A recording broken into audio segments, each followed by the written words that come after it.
I'll pull the text thing from the consent. And then have us vote on it. Right? What's that?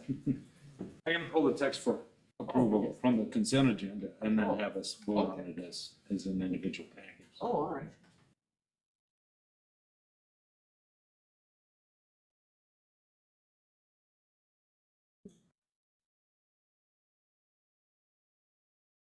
Gotta give Lori another minute.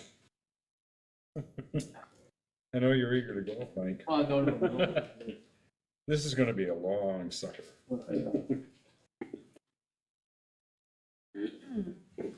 Should be. President Ray. Yeah, see, I explained before that I'm gonna really drag this meeting out so I can say president longer. It should be. No. I don't even know how You can write another book. Yeah, no, not about this. I don't know, I mean, I don't think I'm gonna. I was having a deja vu when I read that. I was like, oh. Yeah, no, that's. I just need a stick. I can't remember I can't remember what I'm doing in front of the Yeah, fridge when I open the door. I could go. Maybe I get a. I don't know if I'm capable kinda of look running it. I had the wrong dated. No nap. I left the refrigerator door open. We didn't Oh, like God, to yeah. carry also. Thank you. Yesterday I went out and forgot my keys and locked myself out. Oh, you didn't. Yeah, okay. Okay. Sorry about that. think, Chris Abel is not able to be at this meeting, so I'll be chairing the meeting, and so I'd like to call it to order and start with Pledge of Allegiance. I pledge allegiance to the flag of the United States of America and to the republic for which it stands, one nation, under God, indivisible, with liberty and justice for all. Okay. Roll call. Christopher Abel, Biff Hansen, Here. Matthew Phipps, Present. Keith Shaw, Here. Matthew Spalding, Here. Carrie Trask, Here. Tony Vostelka. Here. Thank you. Okay, we have public input. The whole extent of the thing would be up to 30 minutes if we had that many people, but we have only 2 people who want to speak, so the chair will put in, allow for 5 minutes presentation for each. So the first is Braden Meyer.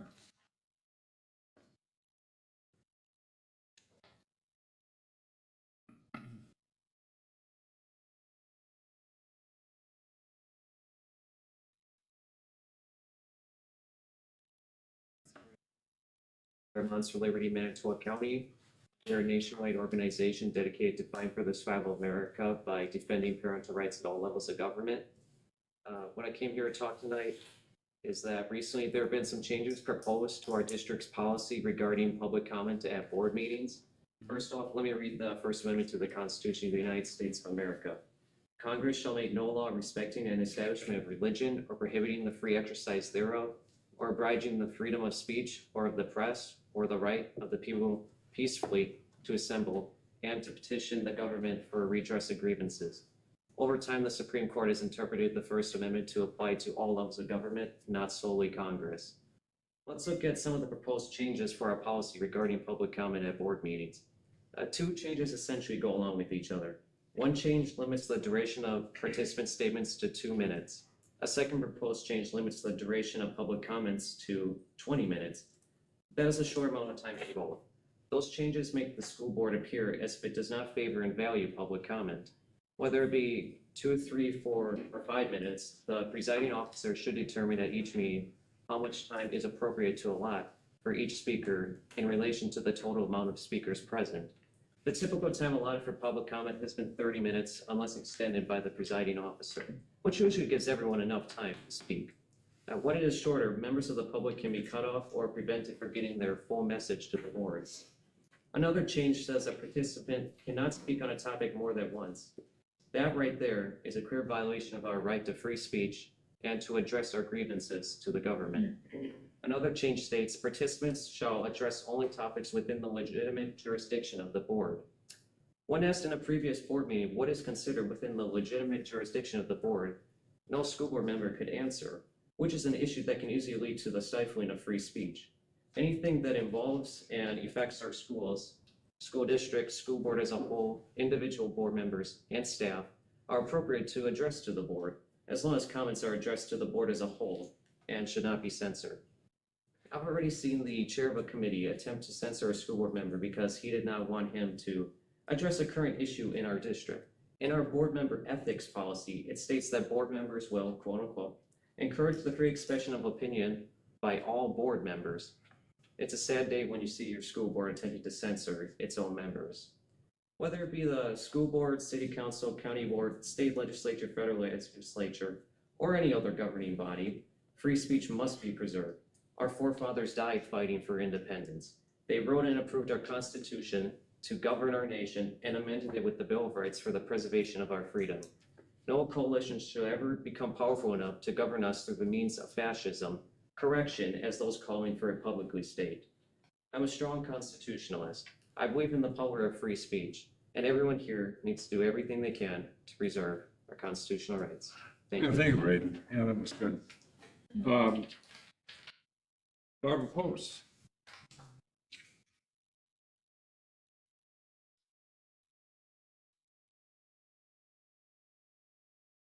Post 8250 Wilson Street, Manitowoc. I'm still talking about inclusion and behavior. True inclusion was never truly embraced when it was introduced in this district. Lack of strong leadership with a plan for all was non-consistent. With the same thing with the behavior plan.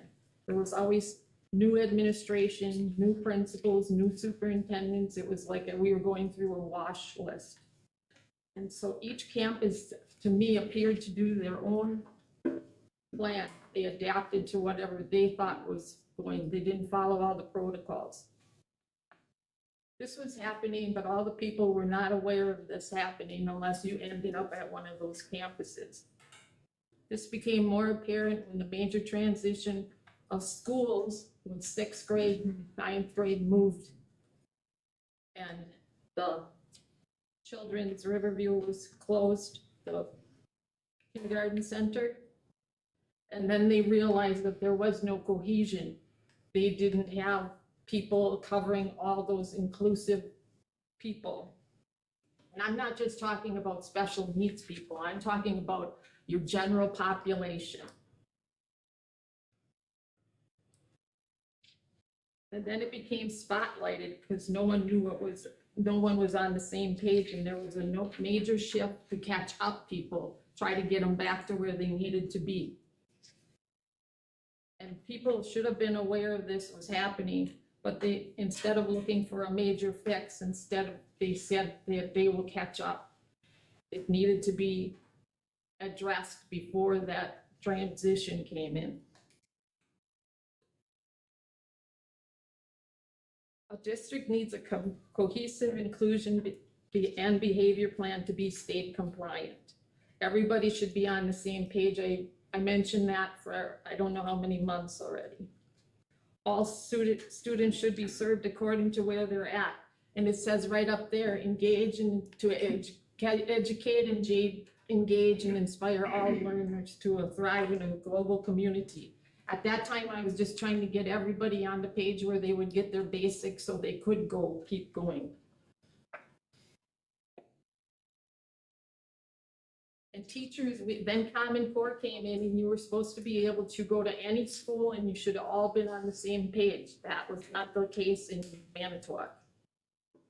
And you needed to have those teachers do modifications in order for all the learners to achieve their goals. You had to know your protocols. You have to be present. You have to be a great role model, and you have to communicate and collaborate and have training for everyone.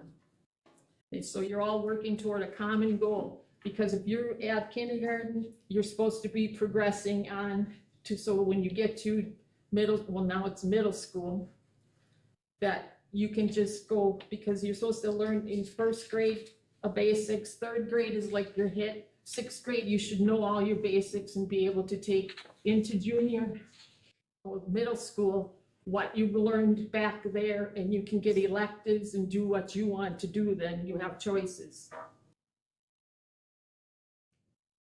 So you have to have role models and communicate and collaborate, training together toward a common goal so that all are successful. Help them build their toolboxes so that they can have a firm foundation when they go into the world. And now you're looking at structures. Do not let structure problems override these students' needs. It's what happens inside those walls that have the lasting impact on that student's future.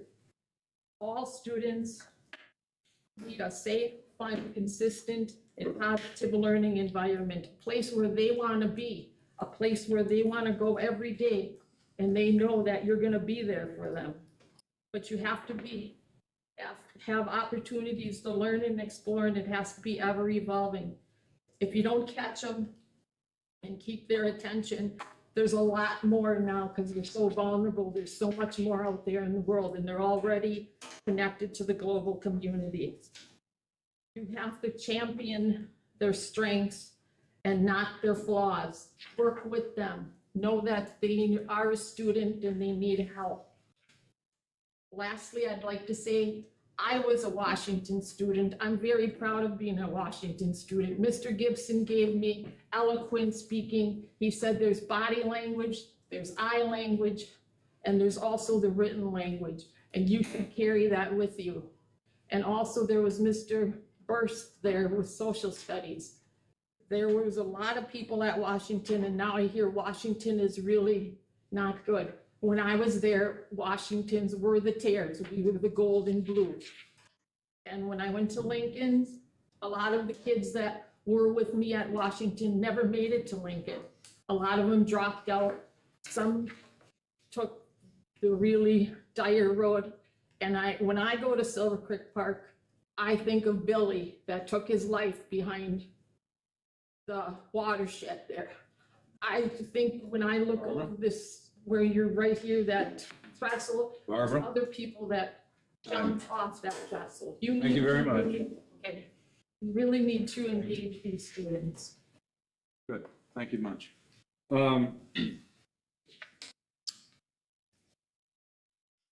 Consent agenda is totally packed here. Are there any issues, are there any items on the consent agenda that anybody wants pulled for discussion? Yeah? I'd like to pull a few items of the general meeting minutes from 5/14, From what? from 5/14, May 14th. Oh, okay, okay. Yep. And the curriculum and instruction minutes from 6/3. Okay. The financials.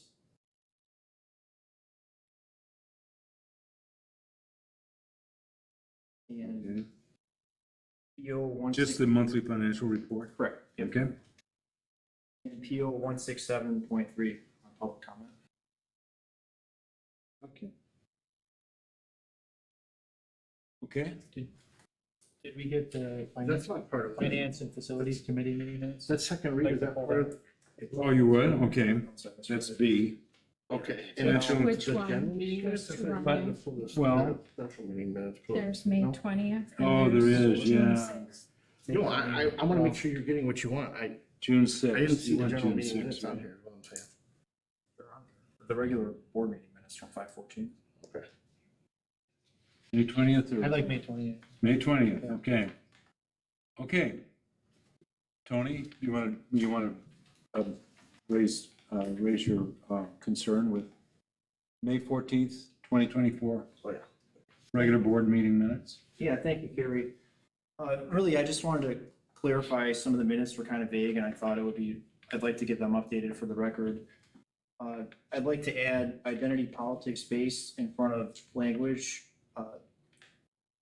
And that's specifically, it's like near the bottom of page 1 on the last paragraph, where it says, Board Member Vlastelica questioned some of the identity politics-based language mandated by the DPI in the report.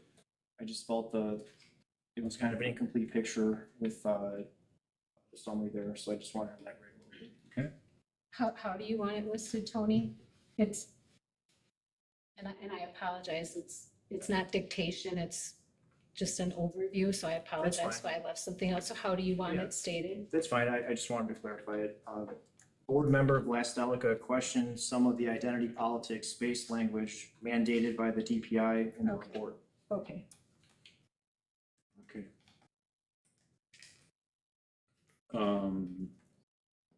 Matt Phipps, do you want to address your concern on the May 20th, 1920, or 2024? I just kind of wanted to highlight a few things that, it was a pretty jam-packed meeting, which was great. Just wanted to talk about the transportation contract that it had gone up 3.5%, and we voted to approve that. That was one thing. The printing services, we had made some adjustments, and we ended up coming to a resolution about the printing services to save some money, however, staying with the existing structure that we had.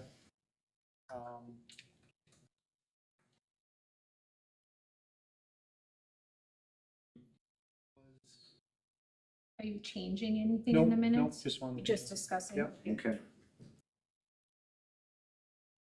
That'll be good for them. Okay, Tony again, curriculum and instructional committee minutes, Yeah, thank you. June 3rd. Thank you, Gary.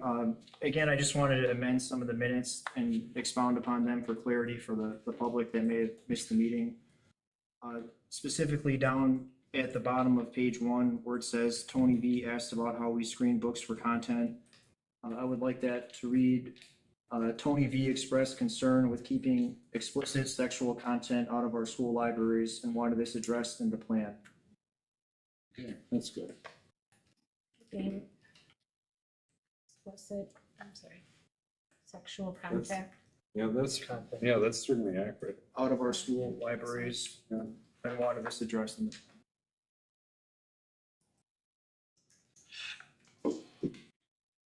All right. Tony. Monthly financial report. Thanks, Gary. Angela, do you want to talk a little bit about, I noticed it looked like for Fund 50, we were tracking a loss of $177,000 for the year. If I read that right? Yes, and the original projected budget was a loss of around $120 or so thousand with the supply chain assistance funds. We're going a little higher so far. And some of that is, we've had a change in service model this year, and so some of the estimates, we were, just a little off on those, and so there's a little more expense compared to revenues than anticipated. Next year, there'll be, maybe some additional participation, but we'll be able to plan a little bit more for that based on the activity this year, especially with the change at the elementary school. And the other thing is that we don't know at this time if we'll get supply chain assistance funds. Would be nice if we'd get them again. We got a second round of about a $4,000 additional later in the year. And that'll just help us, just track closer to, or just have less of a loss overall. So what are the long-term implications of that? So as I mentioned at the last meeting, the participation is going to be the largest driver. Our ISP went up, and that has to be verified by DPI. All of our CEP application materials are submitted to DPI, so they review that at this time, and they'll look at, they'll essentially look at, review the data that we submitted and decide and certify our ISP. Because it's rising, we'll get a higher free rate reimbursement, and we should have less of a loss overall. And so that'll make CEP more sustainable long-term. Is there a way to make it to where it pays for itself, or is that not? That's right. I was under the impression that was the premise of the program. We should be, and that's the hope, but we're gonna have to look at increasing participation, and administration was charged to look at that, and, just at the school year ending, we haven't been able to set up the meetings yet, but that's what I plan to do by the end of June, work with the leadership or the learning leadership team and myself and sort out some plans. So I feel confident that we're gonna be able to find ways to increase participation, and along with that, get students more involved, parents and community, because through our wellness committee as well, which is kind of a different initiative, but that is linked to those efforts too, to help improve food service offerings and encourage nutrition.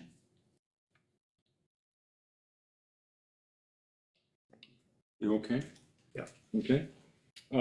Carrie, Yes. thank you, Tony, for opening this up, because I do have a question. I received today, with the CISA 10 contract, payment for this month for $33,000, around $33,000. Is that part, maybe this can go to Jim as well, is that part of that quarterly installment that we have to pay CISA 10? Or is that outside of those quarterly installments that we pay CISA 10? There's a payment due on April 30th, and then June 30th, then September 30th, and then 12/30th.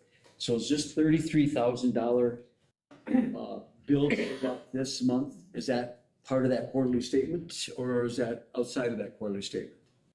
Looking to Angela to answer that. In the contract, it says, I just was able to pull this up here, the parties agreed to monthly billing for time and materials as well as set progress billing set forth. And so the progress billing, I believe, is more related to the projects themselves. And they're, I'm not sure if I have that correct. I was gonna call Stephanie and reach out, but we will receive the hourly charges monthly, and we're working out just getting finer details with some of that stuff, which they've been very helpful with. But then I'm thinking like. So that's gonna be a fluid bill, it's not 33 every month, it's gonna be, Correct. every month there will be a different bill, not part of this quarterly. So Yes. where, I couldn't find where are these quarterly payments, I did see one for April, and I did see the June. So what is our quarterly payment? What is, you have to help me understand that. That will be more surrounded with, like, the lighting bid is the only project that we've really dove into at this time. And so when we'll bring that lighting bid to be approved later in this meeting, then we would take action on that or move that forward. And then some of the payments for those projects would come at those quarterly points, as I understand it. So that's not part of the 1.2 million that was signed. The lighting bid and these hours are a part of the 1.2. Or the hours themselves, I gotta correct myself on that. 1.5 million was the total amount that was talked about that we felt comfortable, putting in the proposed budget. So the 30,000 would be within that $300,000 limit that we talked about staying within the whole 1.5 million. And then that $100,000 for the. I didn't even follow any of that. Okay. So there's $1.5 million that we talked about working into the next budget. And of the $1.5 million, $300,000 was sort of earmarked to be our limit on professional expenses through CISA 10 for the project planning, bid costs, just time and effort and services provided. If Jim calls, if Mike calls with questions, if I call, that's all billed on time. Then. But that's the bill we get on a monthly basis. Correct. If Nate comes to our meeting, we're gonna get billed for that. Correct. If Nate gets a phone call, we're gonna get billed for that. That's that monthly bill Correct. that we're going to get that I saw today. Yes. Okay. So that's not part of the quarterly payments. Yeah, go ahead, please. Yeah, that part, Angela's explaining it right, it's just, I think you need a little more info. Let's pretend real world, what's happening right now. The only project we've been given the go-ahead on that has any substance to it with a cost that we would even assess this fee to is the lighting project, and let's round that to $100,000. So for the life of the contract, we're set up in a quarterly, but you're gonna be billed 2.5% of $100,000, so $2,500 will be charged as our fee on that 100. And apparently we're breaking it up. Every quarter. Yeah. I think we could fill that one at once if that's all we have. So can I clarify? So Not, total, 2,500 total, not 25 total. and 2 years ago, a year and a half ago, Nexus was proposing like 5% of a part of the pie on every big project. So we're getting a heck of a value at 2.5%. Yeah. I understand you don't know, that's why I'm explaining it, but so that's why, and then they're only billing us for clerical stuff, bidding process, aid, whenever we call on them for needing support. So I that's, get that, I was confused as to, the monthly bill, and I get that now, and the quarterly statement, where that quarterly bill comes from. Because I didn't see anything in April. because there won't be anything, because he said 100 grand's in total for that project. What's going on, because they helped in the bidding process. Now the project will get approved if it does, and then they'll get 2.5% of the 100 grand as their fee. Yeah, for CISA, and then, yeah, okay, the $25,000 quarterly. Okay. Yeah. 25, Okay, so, you made a mistake. 25. and don't take any offense to the work that you guys have done, okay? Nexus was that another company that bid to do this? Yeah, right. No, Contractor? Well, we. it was used- kind of shoved at us by the previous administration. So Yeah. how many companies, how many? We Presentations. How many we had did we- interviewed 3 companies There were 3 companies that to bid. handle this. There were 3 that bid reception. on this project to do all our Yep. schools in the district. Yep. Yep. Okay. To give us services. It's kind of more of a broader statement. There were 2, you said. We worked mainly and it compared Nexus and CISA 10 for the audit. But originally, we'd interviewed 3. We were, first of all, just clarification, we were just going down, first of all, you don't have the bid services, but we were, seeking board approval for it, and we were just using Nexus for all our work. And then we suggested that we needed to make sure that, We were getting a this was return the on our best, right, and my sense was that we weren't, that we were going to be paying a lot more than we needed to be. One of the challenges was that we wanted to separate work that we could do inside, meaning currently Mike Schwartz handle. And Nexus wasn't willing to negotiate that contract to provide us that flexibility. CISA 10 has, and we've clearly separated outside of, Mike can only still do so much work himself. So some of that will depend on the workload. Yeah, that's, I'm not worried about, that was my question. I just wanted to know these. So that was Biff's question. Yeah. So Biff has Biff. So what you're saying, Jim, is we don't have to bid out contracted services. Services, yeah. So under board policy, we don't have to get bids for services that somebody will provide that's not one of our employees. That's correct. What I would typically do is make sure that's in budget, so that you're aware of it through. So we can just hire anybody. There's no Board approval. bidding process? Yeah, it was a board. No, approval. you have to get up 3 bids over 5,000, over 3,000. Of course you do. It's in the.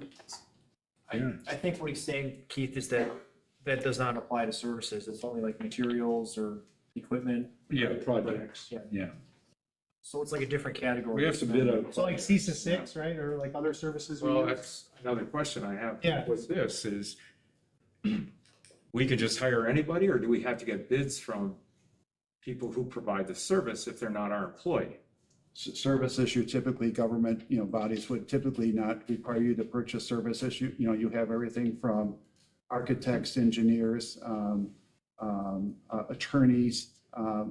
We aren't not bidding those out. There are specific reasons why we might prefer something. Sometimes when you establish yourself, you stay with an organization, for a long period of time.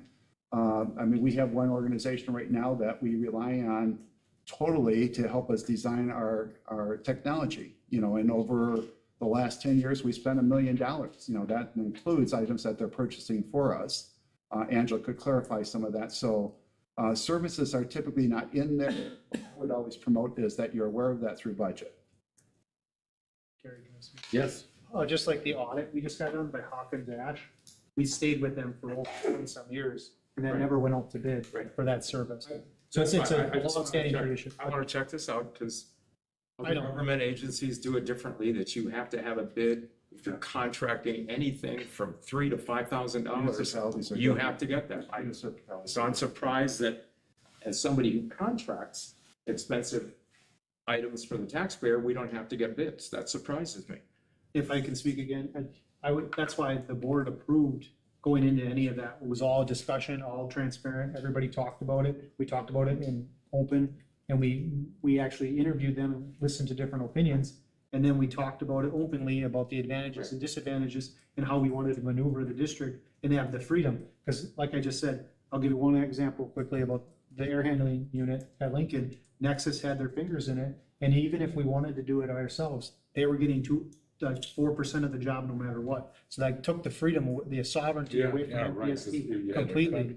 That's the And- one that caught that. And that's why I'm so in favor of this relationship, because they understand the advantages and the disadvantages of this relationship, but we're being able to use them in the strength of the district, being in control and not just letting them try to add up the bill and then get a percentage. So that's why. And the state of Wisconsin, just to add a little bit more, anticipating the need for services to supplement the work of a school district, established these in the first place as an organization that is almost an extension. Obviously, it's regenerated. Some states in Michigan fund the CSAs a lot more, and they get direct funding, as even a greater incentive.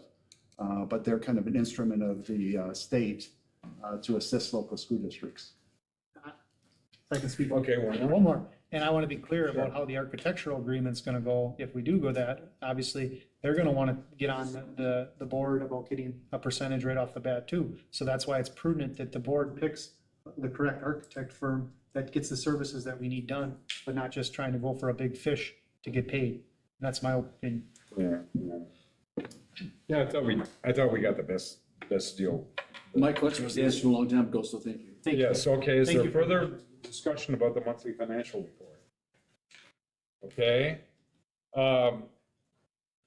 Tony, on policy 0167.3, public comment at the board meeting, I want to address that too, in that,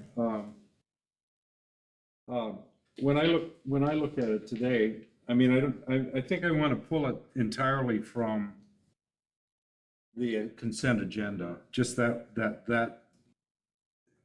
just this policy, the other policies, that we may want to look at it. But I want to say, perhaps in response to Braden, that, boy, this is a First Amendment school board. I don't think anybody got censored at any meeting. I mean, I at the curriculum meeting, and I don't think we've been particularly restrictive or stingy or whatever with public input, because the policy says to permit fair and orderly public expression, the board may, the verb is may provide.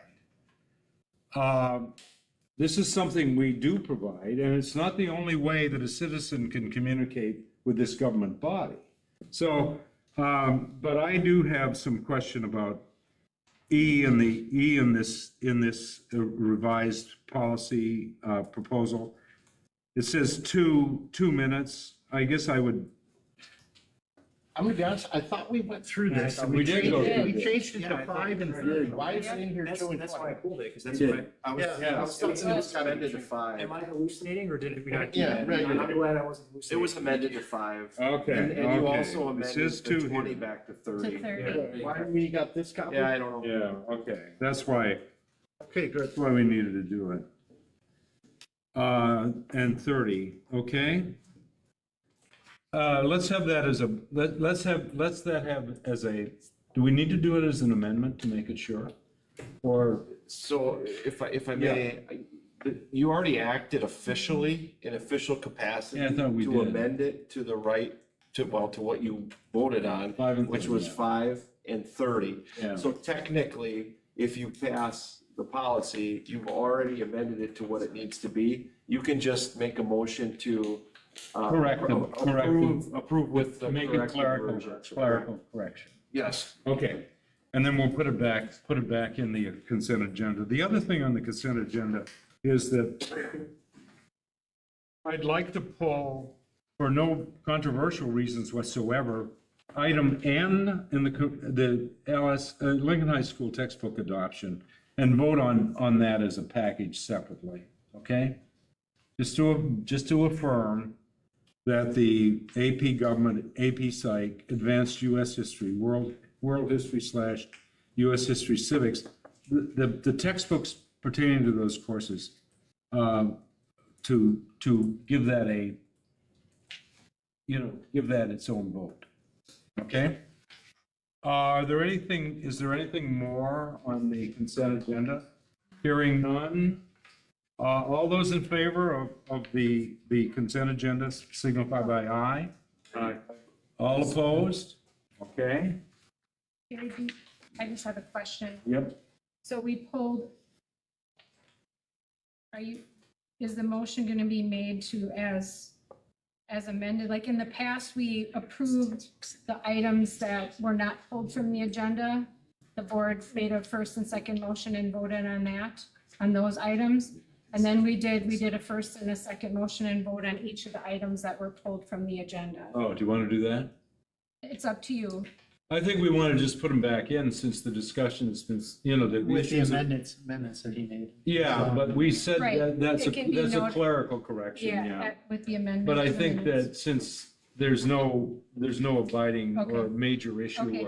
or there's nobody wanting to make an amendment to any of the things that were pulled, Okay, we include those in the consent agenda, okay. and that just passed. So you. Well, I I'm not sure there was a motion. I need a first and a second. Okay, I guess that's right, yeah. I thought we had No. that. Is there, I thought we had that. No. Yes, I'll move to. Okay. okay. Second? I'll second it with the amendment, the clerical corrections. Okay. Any discussion, further discussion? Hearing none, all in favor, say aye. Aye. Any opposed? Okay. So, I'd like to make a motion that N, the Lincoln High School textbook adoption, I'd like to make a motion that the Board of Education approve of those books. Is there a second? I'll second it. Okay, is there any discussion? Hearing none, all those in favor of the motion signify by saying aye. Aye. Okay. Any opposed?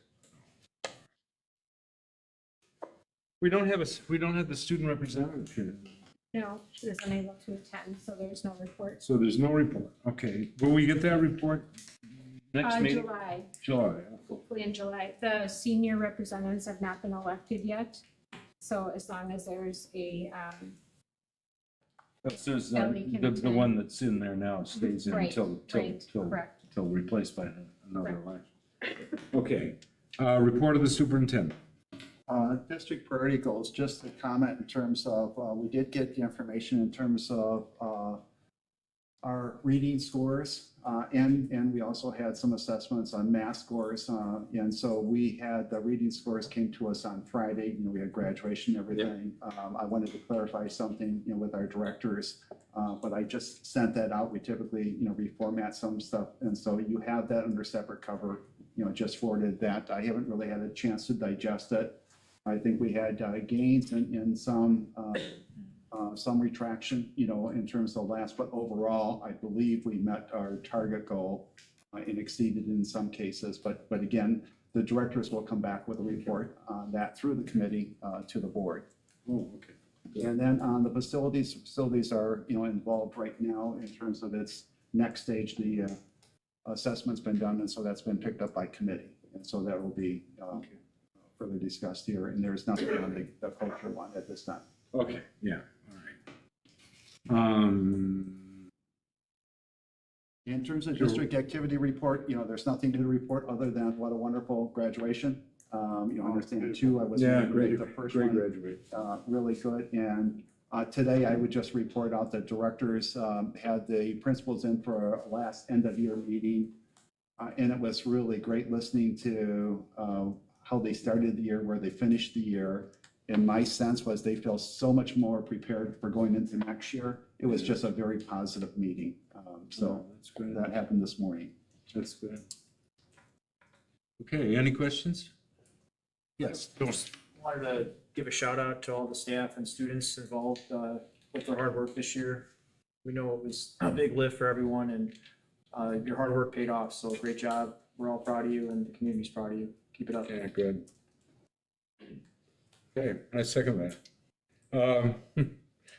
All right, director's report.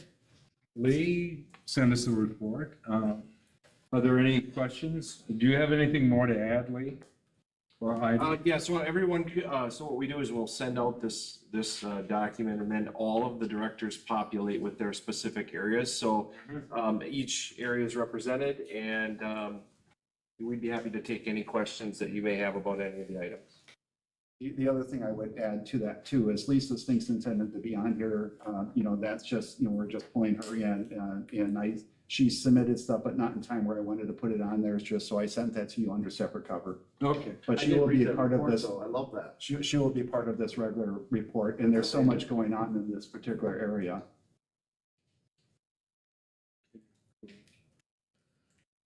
I had a question. And this might go to Mike, I'm guessing, but, it looked like, if I was reading it right, we had about 29 unfilled positions currently. Does that sound about right? Okay. Yeah, I guess. You got some math teachers. I'm just curious if we know how that compared to last year at this point. Oh, gosh, Tony, that's a really good question, and I'd have to try to do some research to even figure it out. Yeah, I don't know. I don't know, I think we're ahead of last year. My Jennifer in the HR office said to me today, she said, we're awful busy. We're busy. But last year it was crazy busy. Yeah. So, it does feel better. Let me just talk about administrators for a minute. As Jim said, we had a meeting this morning, very positive meeting. As I looked around that room, there was such a good feeling because last year this time, administrators were moving from building to building. Sometimes as we feel, we were bringing new people in, people were leaving us. We looked around that room this morning with the administrative team, everybody's there. And I think everybody's going to be there. So that's a real plus. Good question, Tony. I'd have to do some research to look at it. I just don't know how. Yeah, I was just curious, any concerns with getting those positions filled before? Oh, yeah. Oh. Definitely concerned. Definitely have some anxiety over it. And what I want to bring up, given I have this opportunity, about 4 weeks ago, well, first of all, different companies are emailing me, trying to call me, trying to connect with me relative to their products, their company, da-da-da-da-da. So about 3 or 4 weeks ago, I'll tell you right now, I had a tough week. I tried to seal a deal, went 0 for 5 with 5 situations. And all of a sudden, this Elevate K-12 was calling me. I'm like, talk to me. It was one of those talk to me times. And we had a good conversation. The week later, the directors and myself were in a virtual meeting with Elevate K-12. About 2 weeks after that, we brought them on site. We had a good hour, 15, 20-minute conversation back and forth about the company, about what it would do. And ultimately, if I were to summarize it, let's just take a math position, for example. Let's say we could not fill a math position. And we contract with Elevate K-12. It's not online. The kids don't read and follow directions and instructions. It's not just a virtual situation where you look up at the screen and you follow.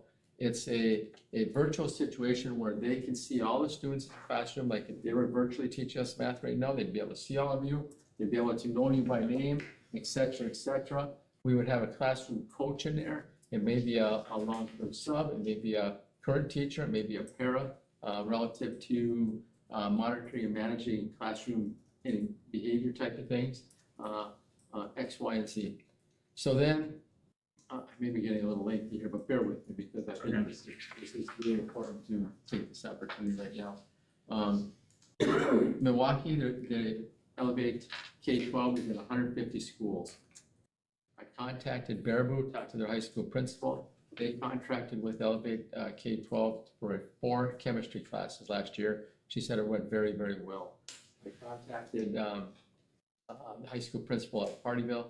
They contracted with them for 4 algebra 2 classes and a geometry class, and it went very well. So where are we at?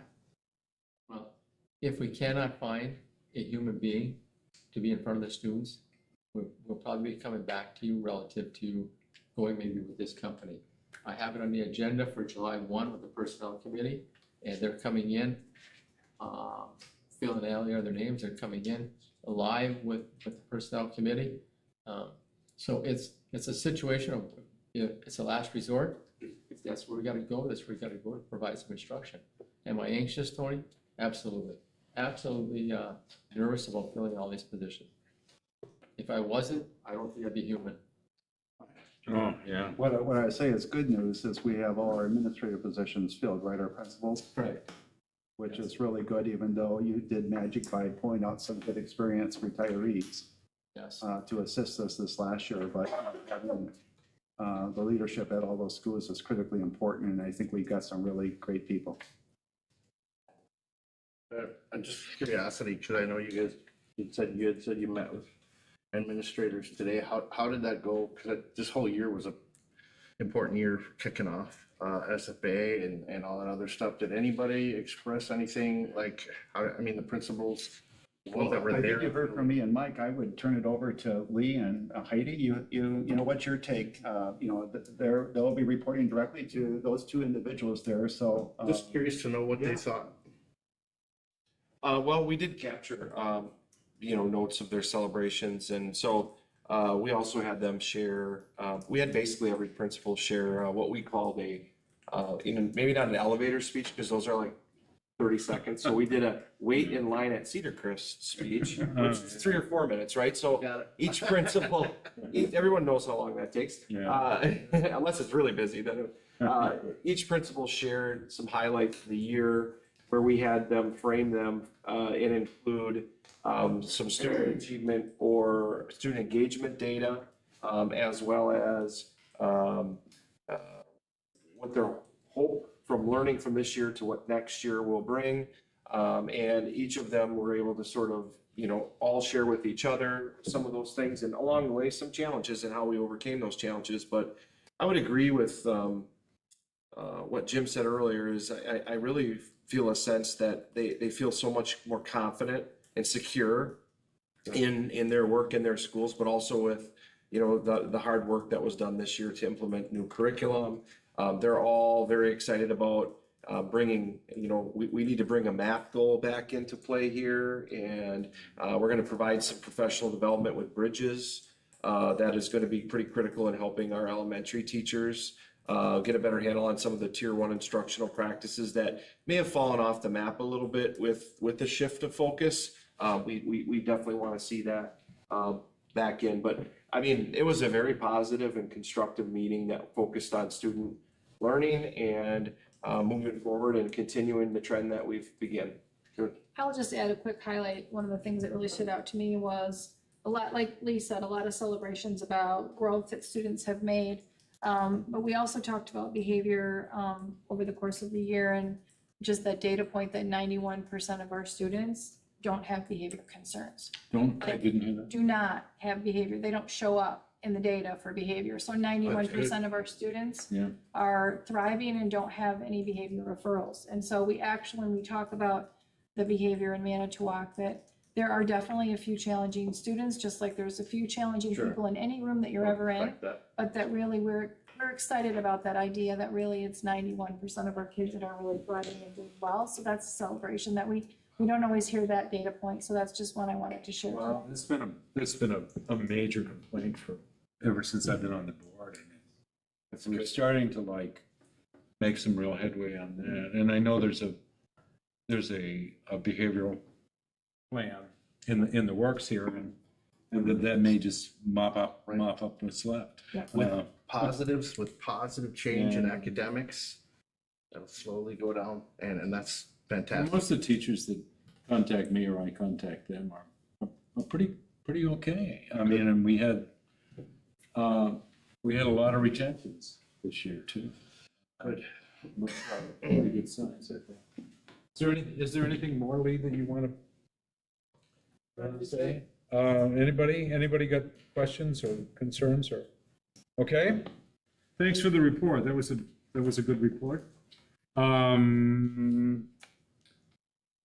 We're down to unfinished business now, aren't we?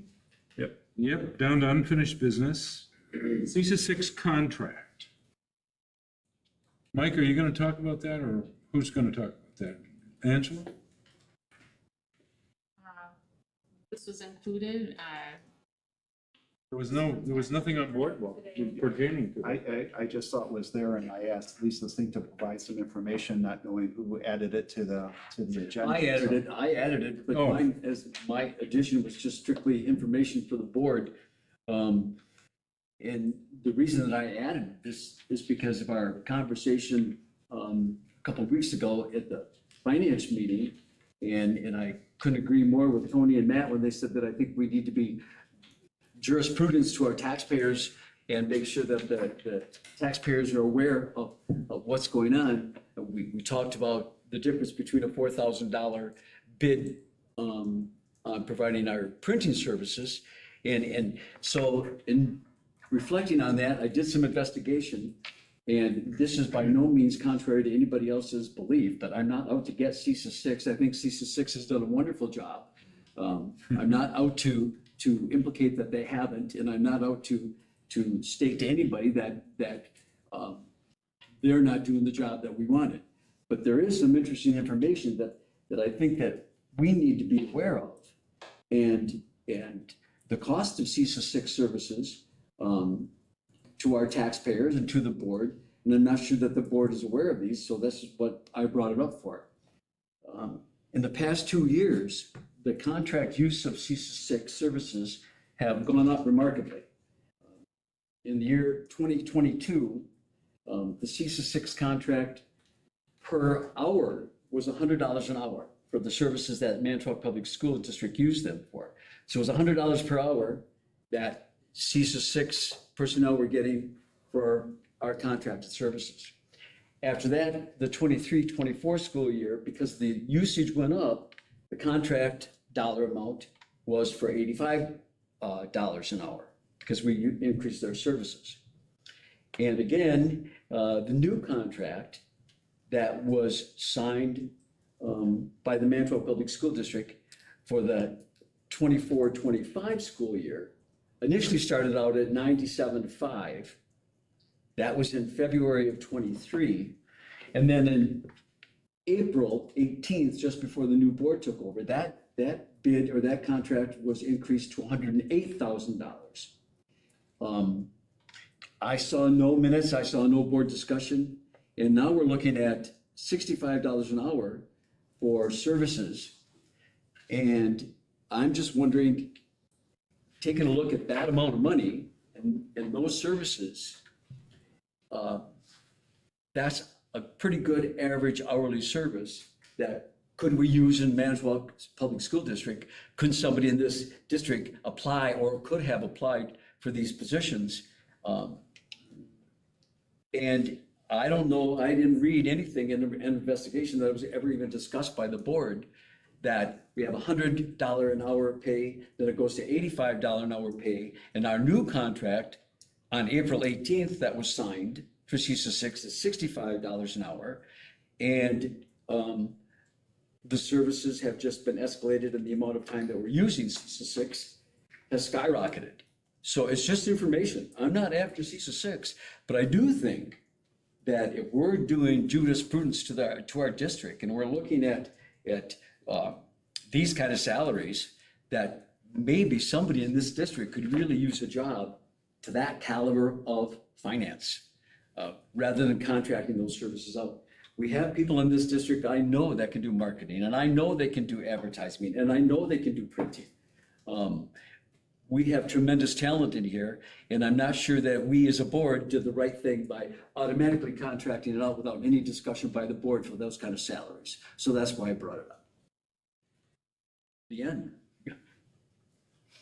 Yes, Bill. Well, so this doesn't go through HR, correct? No. So then who decides the amount of money that they get paid? I did, and we also made sure it was in the budget, and it was a higher amount at one time, did we not, Angela? Didn't you have it like Yeah. 120? Went from 120 to 108, but it was signed originally in February for 97.5, and then it was signed out of your office for 108. So again, it's a contracted person. It's a service. Yeah. It's a service, it's a contracted service. Yeah. Yeah. But we don't get anything that's this person can do it for this person will do it for this. We're not getting that competitive type of service, is what I'm saying. And it goes back to the other, is that if we're spending taxpayer money, we should be able to go and say, hey, this person is doing it for this. And $108,000, we could probably have somebody on staff that does that. We're getting a lot more than just a person that's being on staff. I mean, CISA 6 does quite a bit for us. Their services, depending, and I think that we did see, like you even said, went from $100 an hour down and then kind of back up, or I didn't follow exactly what you're saying, but I mean, I guess it all depends upon how much we use them, you know what I mean? So, I mean, this is something that we've traditionally been, CISA 6 has been a part of it. Well, I don't really know how to, If I might, where we're going with that. Yes, you may. I kind of wanted to, you can go first. I'll go. No, I didn't have anything to say. I kind of wanted to compare the services as we needed them, depending on if we needed, like, say we needed sewage pumped out, we'd have a service and we keep hiring. But if there's not competition and we keep on having, there's nobody else to do it, we kind of have to hire whoever will do it for us. So then my point was about Mike, having that we had so many positions that aren't filled, to have a service to be able to do these things, to take the load off of Mike to try to hire another person. Now, we can all say in hindsight, well, could we have left it open? You know, that's a good question, and I like that. However, moving forward, our services as we need them, did they get done how we needed to get them done? Did we get the referendum communications out? Did we get all that stuff out? So hindsight, we can always say that we should have looked at it, but he could have had a position open for 6 months and never filled it. So we had demands and they needed to be filled with it getting done. And it got done, because obviously you can see these things that we got done. So that's kind of a hypothetical, and I like the questioning of it. I think it's a great conversation piece. And my other question was, who produced this document? Who made this? No, I'm on the agenda. Who made this? I did, document? I did. Okay. That's what, yeah. Okay, It's so my, you produced it's my this? agenda item. You made the document and submitted it? No, the attachments, I asked Lisa Sink, knowing, that there was, questions. Yeah, I think wanted to Lisa make Sink sure. was told that I'm out to get her job, and that's not necessarily true. Oh, I just, Lisa Sink, I think, was probably told that because I'm bringing up this concern that I'm out to get her. That's the furthest thing from the truth. I don't know who would have conveyed that. I didn't see it that Not way. heard anything I from didn't see it Lisa that way. Sink. I kind of gathered that, but that's irrelevant. okay, I just think. But to get to your point, Yeah. I'm saying that for this kind of salary, for these kind of duties, and I looked at the CISA 6 contract, I have a copy of it. Memos to the staff, memos to the faculty, memos in case of a crisis, directives. Why are we paying that when we have a superintendent to write these communications? Why is that part of a CISA 6 contract? I'm saying there's people in this community, and we didn't explore the option, as Tony mentioned, being prudent to the taxpayers. We didn't explore in this community anybody that may have been able to offer these services rather than farming it out. And I know CISA 7 does. I worked with CISA 7 for years. CISA 7 has these people. Could they have done it at a different cost? We don't know that, ladies and gentlemen. And that's all I'm saying is the interest. We have got to explore, again, we're going to talk about $4,000 on a printing contract. We're talking now $65 an hour to maybe somebody in this community who could provide these services for us. That's all I'm saying. You have I somebody think in it has to be looked at. Do you have somebody in mind? Pardon me? You have somebody in mind? Oh, I'm just kind of wondering. I'm like, it seems like we're getting a huge package here. It's just a, That's kind of, No, I just want to make sure. sorry. We should be, I understand what you're saying, Matt, but we should be exploring by putting out there, we need this service. Are there people locally that can do that? Are there people that would do the service and charge less? We're not getting those answers. We didn't get those answers with the CISA 10. Okay, are there local people that could go in and evaluate buildings? That's what I'm saying is, to be prudent with taxpayer money, we should be looking more than just saying, hey, it's yours. Keith? And I really don't think that these contracts for this kind of dollar amount should just be arbitrarily, without being brought to the board and discussed as we're discussing now.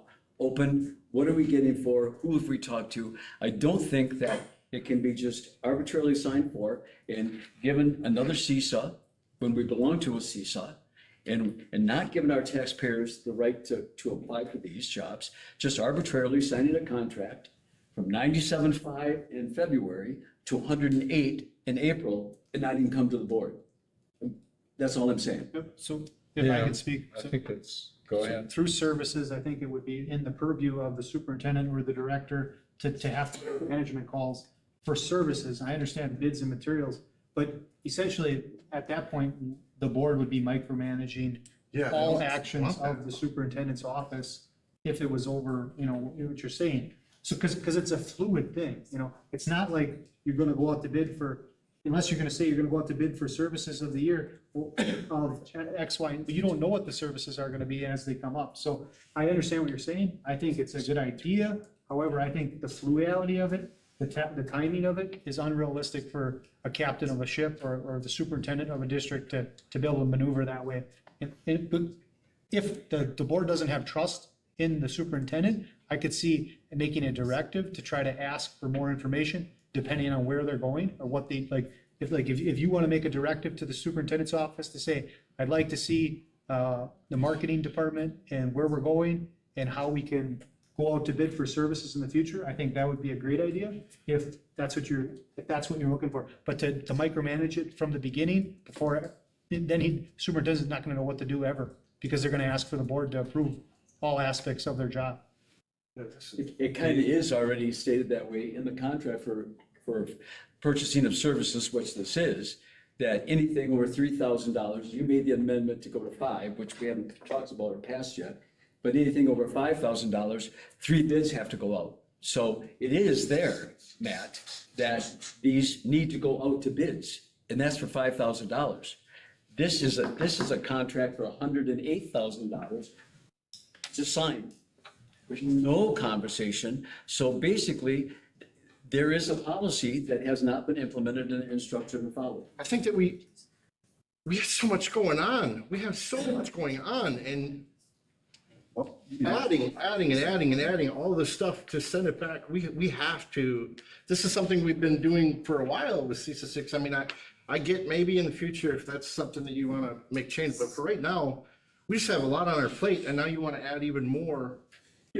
I'm not looking to micromanage. I'm not looking to micromanage you either. Let's follow the policy. But I'm not, the contract, you can't do anything with CISA 6 contract, Matt, because the contract's for 180 days. We are in this contract. But you can bet when this contract is up, that will be a recommendation that if we're going to bid, it's going to go out. And I think we should advertise to this community, anybody who has marketing strategies and abilities for this kind of money, why not? And you want the board to be involved with the bid stuff too, or who's the selection? No, it's going to go out. It's like advertising for a job. I think we're misunderstanding policy. I gave you 2 policies there that give me the authority to do this. I think it's understood and it's supposed to be in budget. I don't have anything, any problems whatsoever in terms of, more visibility and stuff like this. Professional services, you can even call the school board association attorneys, tell you that's, professional services are typically bid out. That doesn't mean that you can't do something like this. Like I suggested that I was concerned about Nexus and we needed, others. CSIS have been built to help do this. Now what's happening with CSIS, they've evolved because they have to be highly competitive and you can't be competitive in all things. And so what's happened with CSIS, they've started specializing in certain areas. CISA tend to specialize in this area and they have the market on it. And it's a service agency that's built for schools. What you have here is not a salary cost, you have a salary and benefits and all the support that goes behind that she has in terms of, to support that. Now, yeah, I made a call the same as I did with Jamie McCall, the same I did with Mike Nault. Mike Nault started as a contracted services out of retirement because I was pulling expertise that I felt that this district needed to get it back on course and back to a destination point, and I don't think you do that overnight, but I think we did a damn good job at getting to where we're at today by bringing in people with expertise. And I had to, I would love to have Mike on site full-time. I mean, he's full-time, but he's working, here and at home because he can get the job done in terms of the most critical functions that you need. Tim, That was I'm my not, best I'm not here to judgment. argue that with you, and this isn't about Mike. This is about, we are contracting services for a large amount of money. Isn't there a possibility that we could look in our own district for the same amount of money? We've never explored that. I'm just saying it's an option. I think we should explore. I think it's a great idea. That's all I'm asking. I think it's worth looking at, and I'm just curious, I think Jim brought up a good point, because with cease to six, we're just paying them a rate, right? And if we were to hire a person full-time, we'd be paying their salary plus the. Yeah, That's like- what like I I'm say, just kind of we pay wondering, a like, how lot much more different would the for- cost be, you know what I mean? Exactly. I don't know. like You're maybe- looking at a director or something close to that, I mean, and they're making more than that, probably, or even if it was that much, now you're adding benefits and everything else, cost taxpayer a lot. Conversation. I totally agree with Keith, in terms of, I really believe more visibility is really important here. I mean, for example, we have somebody, and I don't even know if you know this, that we depend on a particular organization to help us design all our technology. And over a 10-year period of time, we spent over $1 million. And I don't even know if you know their name, the organization that we use. So I truly believe, I think you're opening something that's significant, and I think this stuff should be detailed in budget. To the extent that, since we know and we're gonna have these things, that that up front, so that we can expedite. Keith, I think it's really a good point, and I don't mean to, and we had a good conversation on this. I think everybody's just getting this comment like, whoa. It's a comment that I think we need to explore. A comment that we need to look at in the district, or maybe even with CISA 7, or maybe somebody else, the same services. Is this the best deal bag? Maybe there is somebody local. I have no idea. Keith, we actually started transitioning some stuff even from 6 to 7. I tend to want to support our local. I just think one is she brought institutional knowledge because she's been on board here. She used to write Mark's letters to the paper. I write my own. But I knew when I came in, Angela was using her significantly for budget and other people. I know it's been beneficial for Mike, in terms of with that institutional I'm not knowledge. arguing that. Yeah, well, I'm just saying. You're that's just what- arguing that we should be Exactly. aware. Yeah, just out of I curiosity. don't think we're Gonna we drown. want to take on the job of, Gonna drown. doing all that personnel stuff. When we did this in-house, didn't we have a few people doing it? Well, that was like, our website and, so social media. So we had some of our assistants that are reporting to the director doing that. Yeah. But that's currently, Lisa is working with Jessica. And also some, to redo, because our webpage is terrible. I mean, we're spending so much money because of the redundancy in what we have to do. And that's where, in all honesty, I was just trying to bring in expertise, to get us up to speed sooner than later. Yeah, and I would just like to add, and Keith, you bring up a valid point. I think we do need to be prudent, but I think, and at the same time, I think we need to really think about how we go about that. And I've always been a big advocate of, elevating, let's get our heads above the trees, over the forest so we can see what's going on, set clear objectives, and then let the superintendent do his job. That's my philosophy on it. I'm not saying that what you're saying is wrong. I'm just saying that there's probably a happy medium where we, and I think it sounds like Jim's open to. Oh, without suggesting, question, like, hey, let's find what's the best fit. And if we could get someone in-house. I think at less sunlight on cost, all of this great. is really But it's beneficial. also quite possible that we just don't have that talent here, or we couldn't get it like this when we needed it, right? And so there's that whole onboarding, and that time with that. So there's different elements of this thing, I think, once you peel the onion back. Well, you're being kind of selective, I think, in some of that. I really think that the argument is like, well, let the superintendent do his job, et cetera. And we need to trust the superintendent, et cetera, et cetera. And yet, when 2 years ago when we discovered where we were in terms of the building and ground situation. And where we were in terms of the academic achievement. I mean, you ran on it for election and it was like, oh, well, maybe we just trusted the superintendent too much. And maybe the board wasn't involved in it enough. And that raising questions are really important for us to do. And I don't disagree with that at all. I'm just saying, how do we go about doing that? For example, you talk about the budget, right? Jim brought up the budget. Angela, have we gone over budget? Are we over the budget this year? Well, when we're talking about the contract that was signed is for next year, so for budget this year, we're fine. Yeah, so I mean, keep in mind, this is like a $90 million a year budget, right? So I know, to some extent, like, but I get, and I agree with what Keith's saying, so I'm not saying I disagree with it, I'm just saying we have to be mindful as a board. You know, we can go down these rabbit holes and spend a lot of time on, peanuts. Well, in yeah, I the think that's what we've done. I mean, the issue's been raised, and I think that what I've seen in, really less than a month's time is that a good deal of these things are brought up and discussed in the committees, and the committees can pursue those sorts of issues. And then bring proposals to the board, rather than having us, shoot from the hip and discuss this, in a general way, for too long, because I think we've done that at this point, and I think we should refer it to the finance committee. This issue to the finance committee to get a recommendation. And then we can say, it's a shitty it's a bad recommendation. Let me talk, please. Yeah, just a minute, I have the floor. You were swearing, so. Yeah, I know. It was my only slip in like, how long? Like 20 minutes. Well, no, I think we should, you made me lose my. I'm sorry. But, Mr. President, I'm sorry. I think if we referred it to the appropriate committee, in this case, the finance committee, it could be discussed there. It could be given some thought by people who are very much engaged in this whole area in a kind of a focused way. And then have a recommendation made to the board. I mean, we can't do anything about it tonight. No, we're in a contract. I mean, it's 100. Yeah, I know. So I respectfully disagree with you about the committee structure, because I asked questions about the camera project and it was voted and pushed through.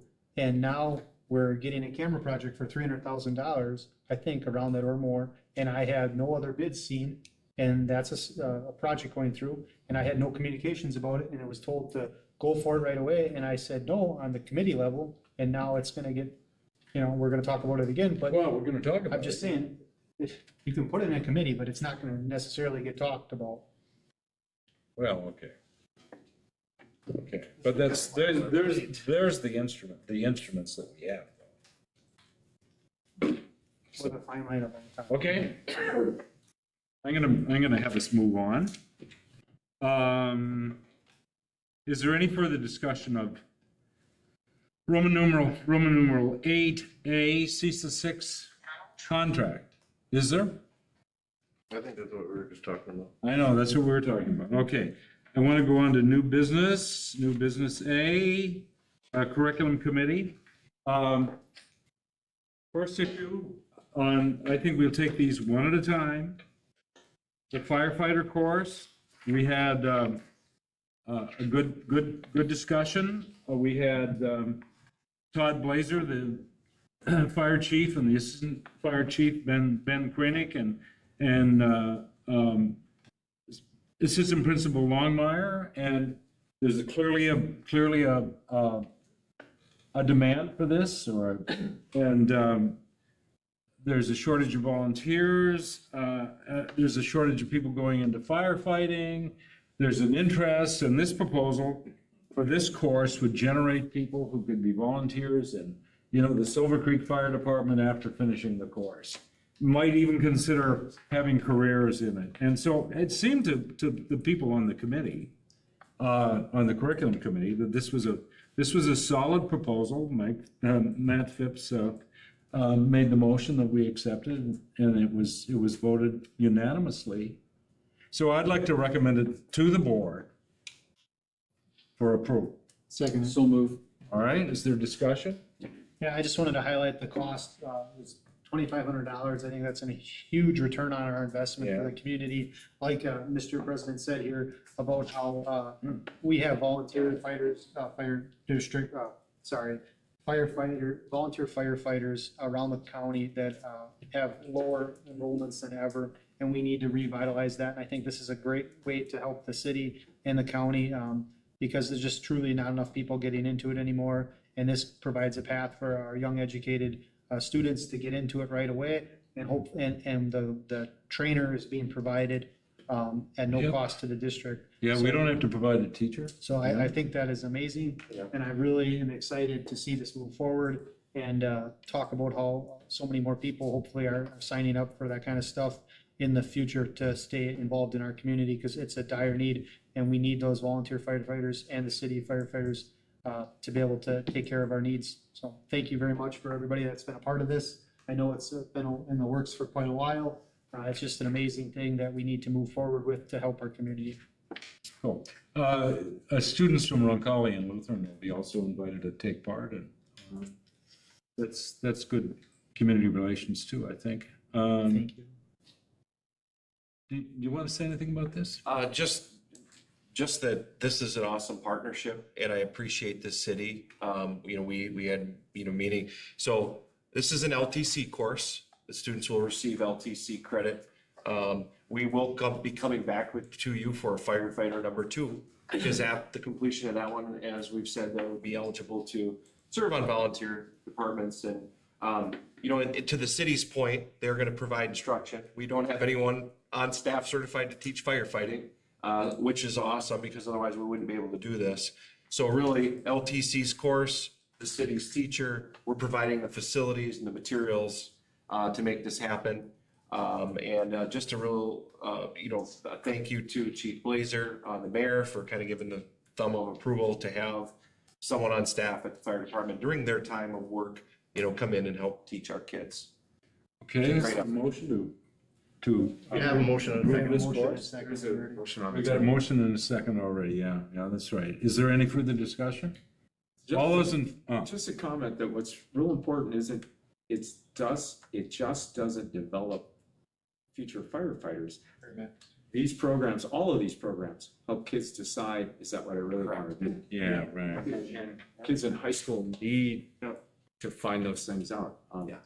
Those are quality people down at the fire department. Yeah. I wish I had this when I was in school. Oh, do All you? the stuff, all the stuff that we have. Lincoln is kind of amazing. I just wish it was part of where I went to school. So many fun things that we do. Cool. I think it's a good direction to go, and we may do this for other areas as well. It's sort of the Rising Phoenix program with LTC. Early college now, we have that. Yeah, that's right. So, all those in favor of the course, say aye. Aye. All those opposed? Okay, we have a course. The Manitowoc Public School Nursing Services. Most of this is something that has been passed routinely, each year. The new part of it is Section 3, Roman number 3, dealing Article H, dealing with the naloxone, which is new now, and that will be the supplies in that will be provided free. And I thought, I looked at the whole thing, and it seems like certainly the nursing services in the Manitowoc Public Schools are, what they should be. They're excellent, and they've thought about virtually everything and have a policy for it. So, is there a motion to accept the nurse services plan? So move. Second, discussion? I think it'd be prudent to say that the way they wanted to store this stuff was in the AUD packets, or in the compartments of each school. And it was under lock and key essentially, and then there would be notification if one of these was open, because my biggest concern was obviously theft for these things. So obviously, it's under surveillance and notification if anybody ever tampers with those units, so.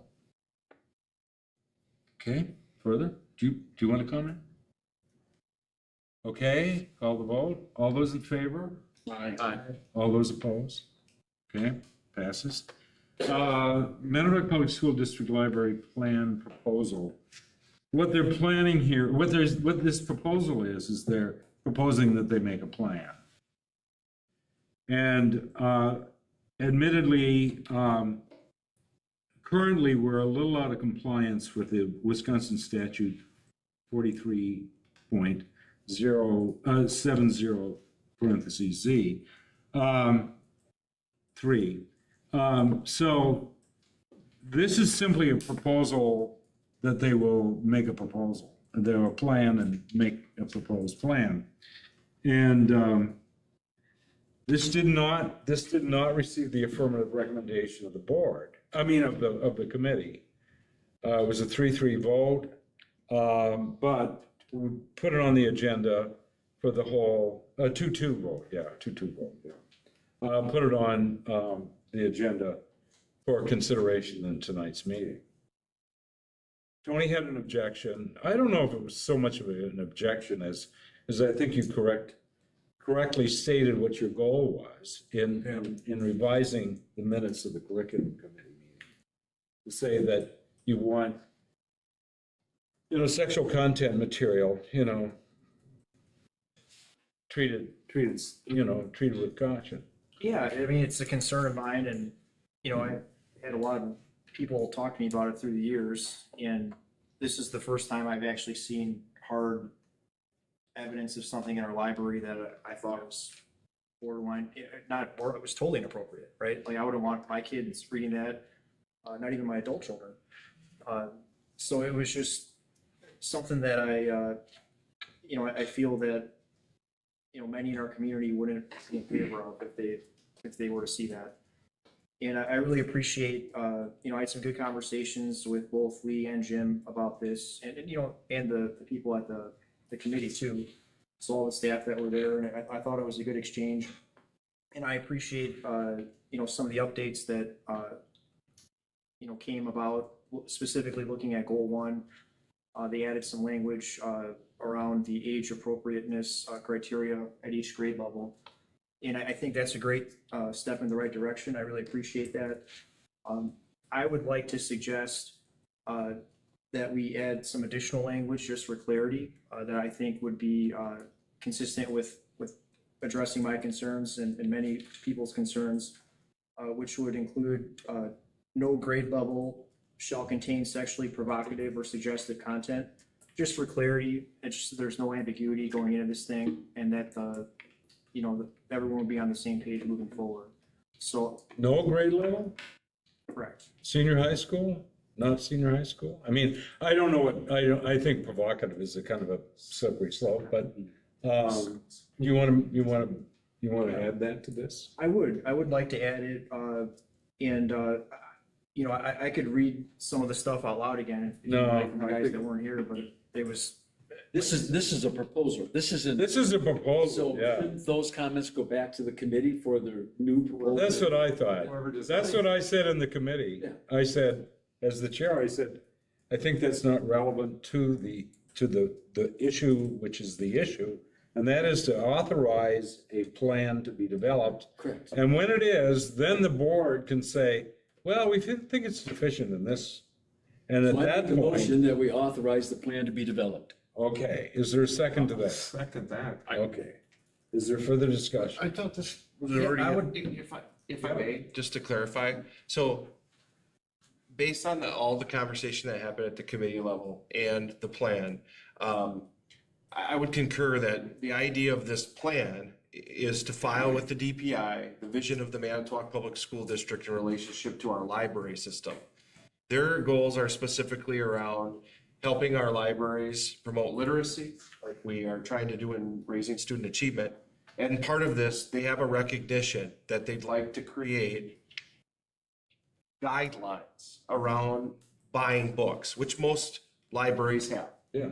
So this plan is basically saying they will create this. And as I talked with Tony and the committee, once it's developed, we absolutely plan to bring it back to the curriculum committee and then through this body for approval. Really, all this is asking for is our permission to move forward with the plan, file it with the state. That's what I said in the committee. And then we can most certainly. And that's what the motion, that's what the motion is.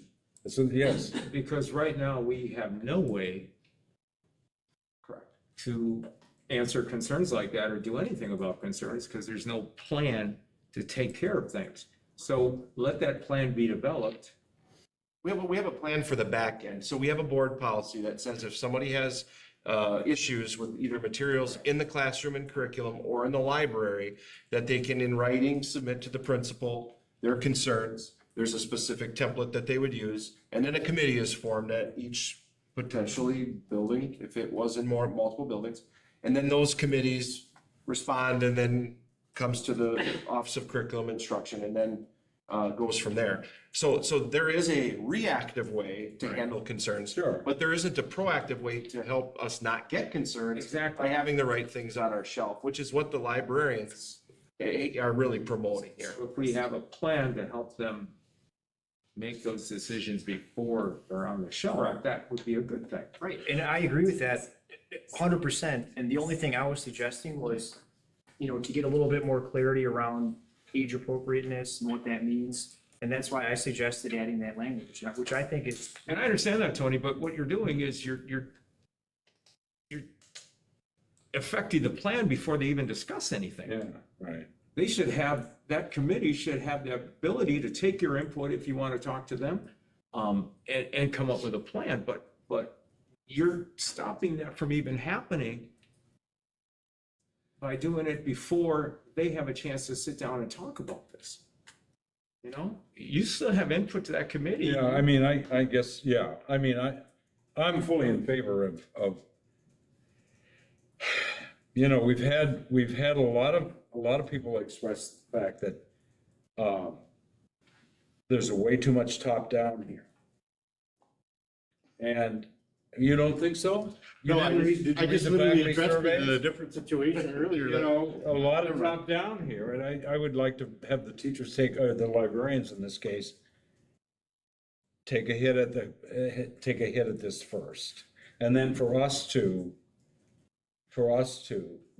approve or disapprove or amend what's then proposed. I think that's the right order. I don't think we should offer directives at this point because it's in their court. Well, if they're bringing it to us, I don't see anything wrong with giving them some guidance. I mean. Well, I know you don't. I know you don't.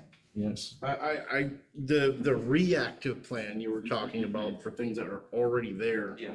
I have heard, and maybe I'm wrong, but I've heard that is like just overwhelmingly a lot to get done in order for somebody to address anything.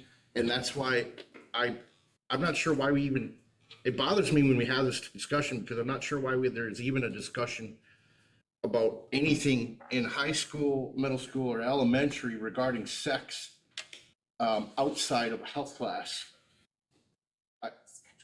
Adding in there, removing In high school? outside of. I mean, outside of health class? you know what adolescence How many kids do we have in high school are married? How many kids are married in high school? I don't know. see Okay, where that's well, relevant in my for opinion, anything. I think that, that's the something we library. could discuss later then. My whole point is, why is it so hard to just say, get rid of anything sexual in our libraries? They do have these course content things that parents can elect to take them out of or whatever, but there are specific things that are covered in the Wisconsin Statute 118 regarding health class and things like that. Why is it even a big deal in the library? Get rid of all sexual stuff in the library, period. Like about half the novels that are written? Mr. Chair, isn't this motion that I made? The motion is to just authorize the send these plan to people be let developed. them get their plan so we can send them on their way to develop a plan before it's even discussed? Exactly. Can address it. Yeah, this was the tie-in committee, right? 2-2, if I'm Was, it wrong. was. So I don't even know why it's here to begin with. That's a valid question. Well, I guess. I mean, you know, For discussion. You wanted a motion for that? Discussion. That's Send what the we're committee. discussing, and now you're complaining that we're discussing. no, we're not complaining that we're It sure seems discussing that it. way. I mean, We're not complaining that it's. all I'm saying is that they want to put together a plan, and there's some stuff in our library now that I'm really concerned with, and I think it's reasonable as a member of the board, a publicly elected official, to request the people putting this plan together take my concerns into consideration. And that's all I'm think they saying. And are. I'm a big fan, I'm a big fan of is clarity, because I found generalizations kill clarity. So if you go into something all vague and like there's no like, 100 different ways to interpret it, then your interpretation could be totally different than mine. And all I'm suggesting is somehow, some way, we got some stuff in our library today that nobody here would be comfortable if I read it out loud. Right. I do think we're dealing with professional librarians. Hey, I'm not I think questioning they that. were at the meeting. I'm not questioning them being professional. at all. And I think they I didn't say they were probably are amateurs. aware that there's sensitivity here. But you know, it's the librarians that have to develop the plan. I don't get why people are getting so bent out of shape because I want to add language that's gonna, again, no grade level shall contain sexually provocative or suggestive content. Do you guys disagree with that? I would vote against that. But if you're uncomfortable with him reading some of this stuff out loud, doesn't it make sense? You don't want kids reading it? We're talking about, people in high school. We're talking You're, about all grade and you're levels. well past high school, but we're still uncomfortable with him reading it out loud. You mean like 18-year-olds Get rid of that stuff. talking about body parts or reading about body parts? I don't know. Yeah, I think that, This is I think the confusing problem to me. is that your proposal is pretty vague. Pretty general. I mean, it's like just absolutely a prohibition state, whereas I think it needs more. In school, I would think. All right, maybe we could put specific words, like the word dick, for example, which is Oh, in come that on. book. Okay, I mean, should I say that? I could make that. you can say that. You can say anything you Do you want. want- I'm just saying, it's like, that's what's in there, and it's disgusting. And again, it's not just that word by itself, but it's like the other context around it. It's basically, it's like a porn scene. This is in our school right now. Yeah. His body felt great. Lee?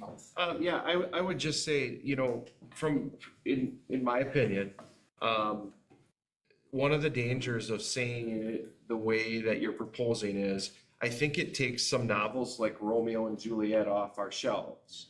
So I think that's why, we're recommending having these librarians who have access to resources from the American Library Association, who do this all the time. Like I said, we're a little out of compliance, as we mentioned. So we'll use the resources of library professionals, because this, of course, conversation comes up in every community, because there's always things that get through, and then there are challenges to it. So I would hope and recommend that the board gives some credence to our professionals to use those resources to create the language that we can, and I do believe we put in the plan age appropriate level for a reason, because, Tony, we wanted to incorporate your concerns so that the professionals would have some direction in how to write the guidelines. So,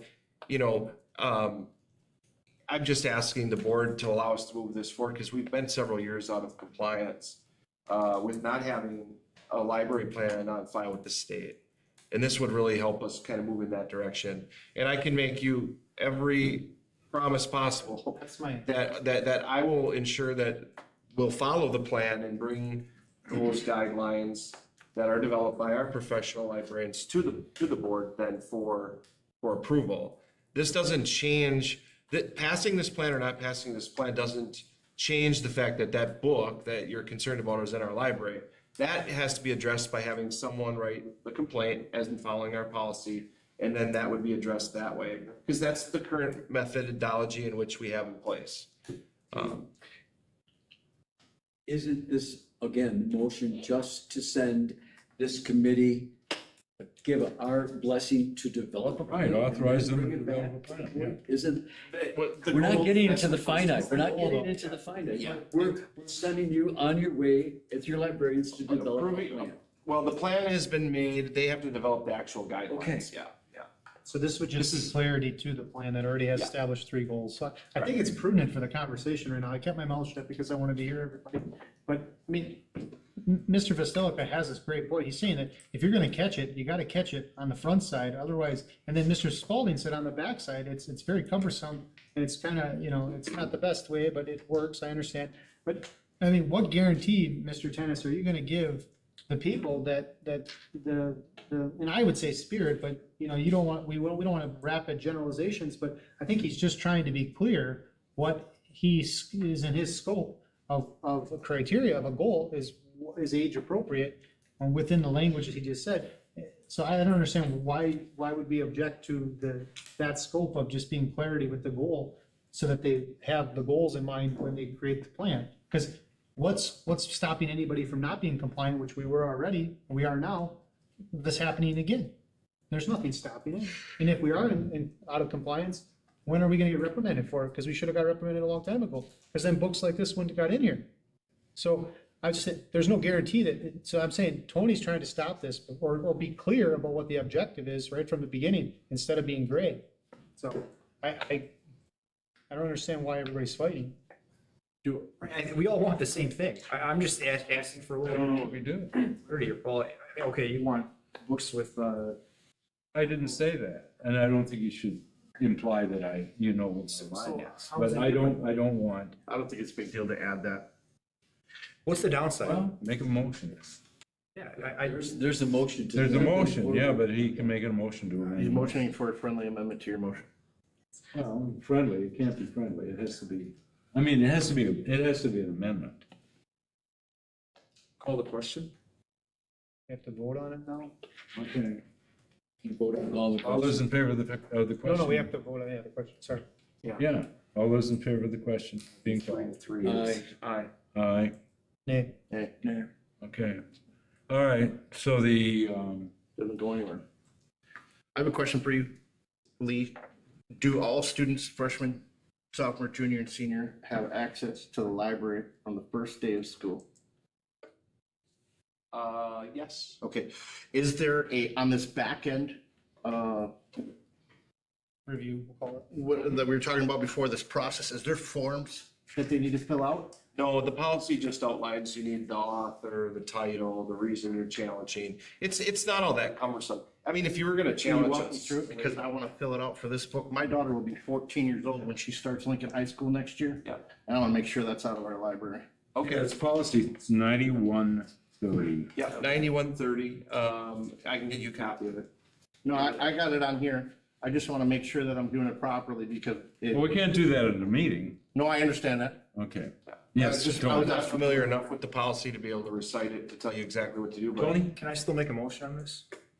I don't think so. The question was called and it Make was. a new motion. Yeah, I'd like to make a new motion on this agenda. Actually, technically, if I may, parliamentary Yeah, wise, go ahead. all that's happened so far is you failed to end debate. So his motion There's is. still a Okay, motion okay. and a Still on second the on the floor floor. to So send this If group, you wanna change it. Dennis, yes. develop a plan. I'd like to make a friendly amendment to the motion on the floor. It has to be an amendment. Well, I guess All right. Keith. In order to be friendly, he has to be accepted. Yeah, Okay, I'd like to make an amendment to the motion on the floor. I would like to add at the end of goal 1, the following words. No grade level shall contain sexually provocative or suggestive content. Could you read it again? is there a second? Could you read Yeah, that? I'm. No grade level shall contain sexually provocative or suggestive content. Wow, suggested comment. What does that mean? I'll show you Suggested right here. content. His body felt great in my mouth. No, That's no, pretty suggestive. that's more than suggestive, come on. That's. Well, there's no suggestive. swear words in it, but it's disgusting. I could agree with that. I could agree with that. That's frustrating. But I don't, I'm talking about the wording of the amendment, and I find it, Sexually I find it really If unclear. I could, one of the things that came up, just, sometimes Lori has a hard time picking up what the amendments are, so. Oh, yeah. We could also I'm thinking of assist, You mean, because everyone's talking at the same time? Would you read it back So- to me, please, one more time? Tony, correct me if I'm wrong, you said you want added to goal 1, no grade level shall contain sexually provocative or suggestive content. Correct. Okay, is there second that. discussion? Oh, is there a second? Okay. Phipps seconds. Is there discussion? I just want to say, kiss a lot of Shakespeare goodbye. I just, and most of the good novels, could be suggestive in some ways. I mean, it just seems like, boy, use a sledgehammer to I think because you offended at one book. common sense would tell you that Romeo and Juliet is different than that. That's strictly common sense. That's not There's even nothing remotely sexual close. in Romeo and Juliet. Okay, well, you had used it for an example. So what I'm saying is there's a very, very distinctive difference between that filth and Shakespeare. Yeah. There's things that we've been using for classics for a long time that may have those things in it. It's not even remotely close written in this Oh, I would taste. say it's definitely not Shakespeare. It's not written in this taste, the- and we but- know that, but but the we all want. amendment- But in order to get certain people's point across, they want to lump all the good in with the bad. This right here is filth. None of that other stuff that we read as kids is filth. There's a very broad line there that we're trying to squeeze, and that's not even close. I'm just critical of the wording of the amendment. That's what I'm critical, yeah. So did you get that book off the library, or did somebody give you that book off the shelf? I verified it was in the library. It was on the library shelf? You know that it was on the library shelf? In the It is library, It in the library, was not can- checked out this year. We got 2 copies. and the librarian confirmed that she knew it was in the library. That was pretty big to me. Okay, I don't need to get scolded, I just asked. No, I'm just sorry, I offended you. Okay. So would you be okay making an amendment for historical literature? Like Romeo and Juliet or something like that, or something that's been in print for over 100. You could say it that way, it's something that's been in print for over 100 years. I'm open to suggestions. I mean, I don't want to keep Romeo and Juliet out of the library. What I would like to do is keep Filth. There's a All difference. Boys Aren't Blue and things of that ilk out of the library. Yeah. So I mean, I'd even be open to changing the language if What's the name of this book? All Boys Aren't Blue. Yes. If I may just. so familiar? So I'm gonna make a statement here about culture. Okay? Our librarians right now, who have spent hours preparing this plan, and who are professionals in the area of library studies, who are trained now to do this work, are the ones, in my opinion, who should do it. This really sounds, frankly, as a high school principal and a civics teacher, this isn't what I have in mind of good government. I'm just saying that. We have professionals to do this work. We should allow them to do it. You've been clear about what you want in those guidelines, and I think our professionals hear you loud and clear. Then you get the last word anyway. Well, it has to still be created. Yeah, I know, but but you get the last word anyway, Tony, I guess, and you can vote against it when it comes up as a finished plan. Correct. All right, why don't we, We have to vote on the Amendment. On the amendment. Yes, we that vote Tony on the made, amendment. and Matt second. Is there further discussion on the amendment? Hearing none, all those in favor of the amendment signify by aye. Aye. All those opposed? No. Nay. Okay, so it doesn't make it. Goes back to committee. Well, it goes back to your motion. Correct. Back to your My motion. original motion of sending them the okay to develop a plan. All right. Is there discussion on the motion? Okay, all those in favor of the motion signify by aye. Aye. Aye. All those opposed? Okay, so it fails. All right. If I may just ask a clarifying question, what shall we do about our I mean, does the board have any suggestions about? Wait till next meeting. Okay. Wait till next meeting till they have the majority. All right. And then it'll go through. The next meeting of the curriculum committee. No, the next meeting of the Board of Education. Thank you. Okay. I'd like to make one more motion. Okay. It's defeated. Well, can I make another motion? A new motion? On the same topic? I believe so. We already And if- voted on And it. if you did, you could do so by laying a motion to reconsider on the table if you were worried about it being a repeat. Though that would allow you procedurally to act again on can an do that. issue. Okay, so I would like to do what Lee just said. And That just needs a majority vote. So you'd move to lay a motion on the table to reconsider. I would like to lay a motion on the table to Plan, reconsider the plan. Yeah, because he wants to make a different motion. Yeah. Yeah, and I'm willing to clarify, and I think change the language to something that maybe would be a little bit more amenable to some of the concerns my peers may have.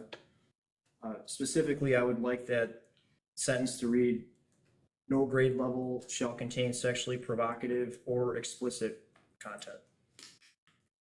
Instead of suggestive, Yeah. explicit. Sexually explicit? I'll second it, whether it goes through or not. So Tony made a motion to reconsider.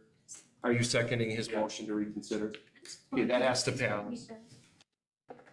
No grade level shall contain. But first, Gotta get to that. first we have to have passed the motion to reconsider, otherwise it's a dead issue. And so Tony made a motion to reconsider, Matt Spalding seconded it. Now they would vote on that. Right, okay, the motion reconsider. Is there discussion on that? Hearing none, all those in favor of reconsideration signify with aye. Aye. All those opposed signify with nay. What was the vote on that? Who was I? Not. Everybody's ready. Everyone? Everybody's an aye. For reconsidering. Everyone's an aye? I just didn't. I said aye, Okay, to reconsider. okay, we're reconsidering. So he can make his motion though. Thank you. I'd like to make a motion to add the following language to the end of goal 1. No grade level shall contain sexually provocative or explicit content.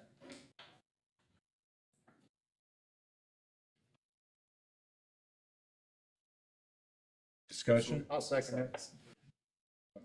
My thoughts on that are, I'm just wondering what it is. Well, how are you defining it? well, to me, I define, provocative and explicit, I think are more in line with some of the content that I came across in this book, which I think we all agree is not appropriate, right? I'm not going to disagree with that, Tony, but what you said is important. What I think, my interpretation. People don't interpret things the same. That's why the policy as originally written would let that group of people at least have a shot at stopping some of that from coming in because they'd be trained in that.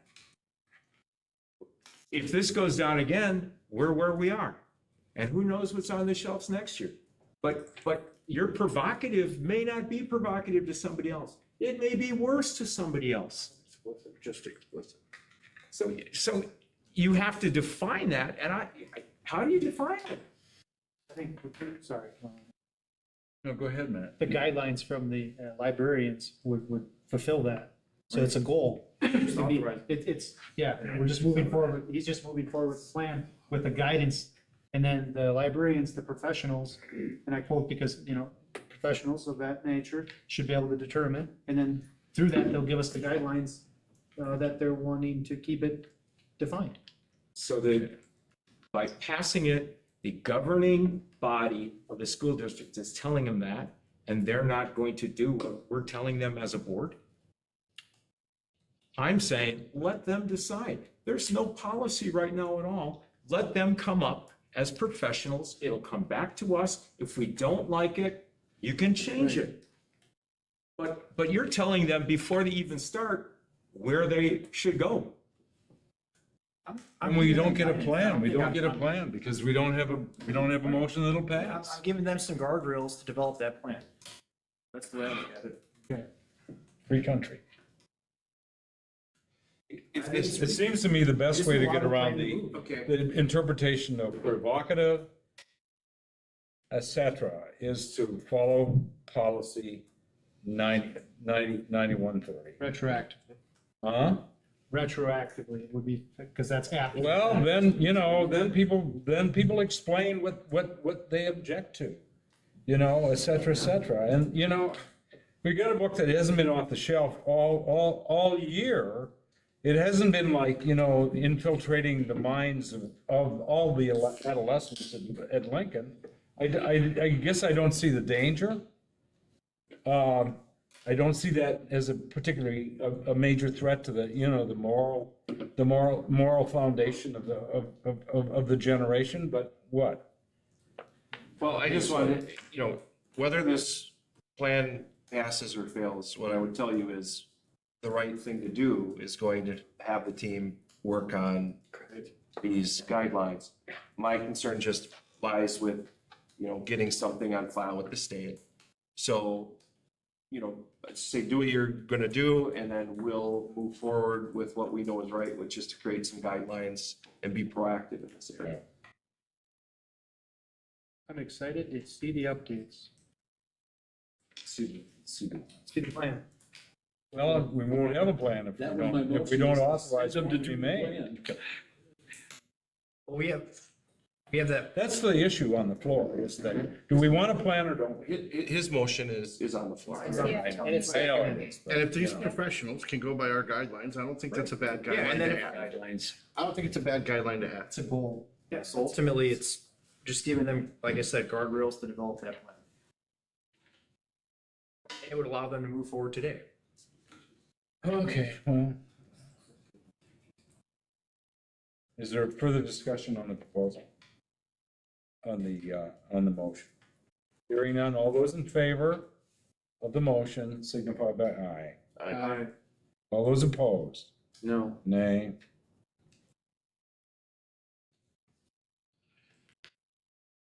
Okay, we're done. Yep. Done with that. Now, we move on to, So that was 3-3? Yep. So, Motion fails. okay, great. the motion Is it failed. going to the next board meeting? It'll be brought back to the next board They meeting? can bring it up. We can do that, yeah. Does it go back to committee? Well, it doesn't have to be reflected in the minutes. What we'll do is we'll bring it back to the curriculum committee and then funnel it back here. All right. Items from the Personnel and Policy Committee. A first read of mirror policies. Mirroring. Mirroring. And I will let Lee Yeah. explain that. It's, Yeah, so we went through the, identifying some different areas here on how we can be a little bit more efficient in getting caught up with some of our Neola policies. The committee, we had some technical changes that were made based on Jim's authority to alert the board, which has occurred. That was just a handful. We have this mirroring policy list again. These mirroring policies are really just policies that we've kept substantively the same to exactly what we have as a district currently. So the idea in our mirroring policy updates would be that if you have any issues with any of the mirroring policies, you can pull them out to talk, kind of like we do on consent, where you pull them out. Otherwise, your affirmative vote for these policies would move them forward to a second read. That would basically just be updating those, I believe there's 44 of them, to remain the same language as we currently have as a district. That's the mirroring policies. Okay. and for future use, we're cutting it to 25, I think is the number that we came up with. Yeah, because we'll run out of mirroring ones. Yeah. They're all listed, you can read them, but we're cutting it down so you don't have to go through that many. Yeah, and the other thing that we're doing is, and it's something the board had asked for before, we just really, I don't think know how to do it, but rather than have to have you look at the original juxtaposed to the new one, what you'll see with these is that there'll be strike throughs and everything all on one. So you can see what's new, what's old, and what's proposed.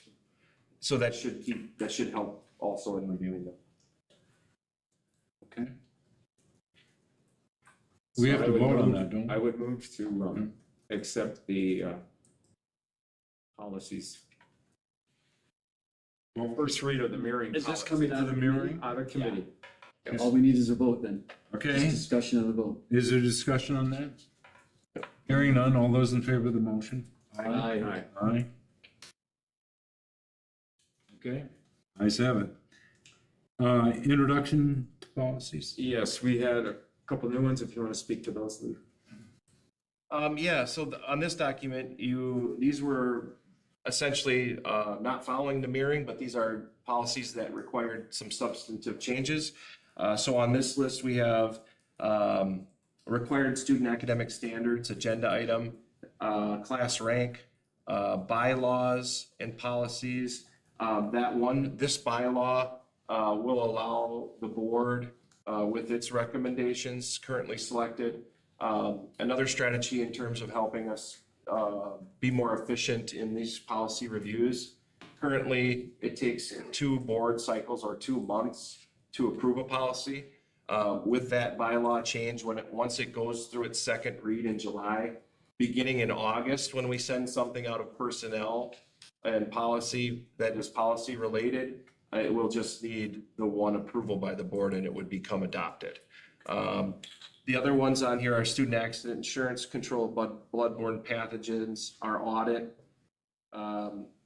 Patient Protection Affordable Care Act, evaluation of support staff, Patient Protection and Affordable Care Act again, use of personal communication devices, the oath of office for the board, and the electoral process of the board. Those were also approved unanimously in committee by a slate vote. So my motion would be to accept those for first read. Again, they have to come back for the second read. If you go through a second time and you see something you disagree with, you can bring it up at that time also.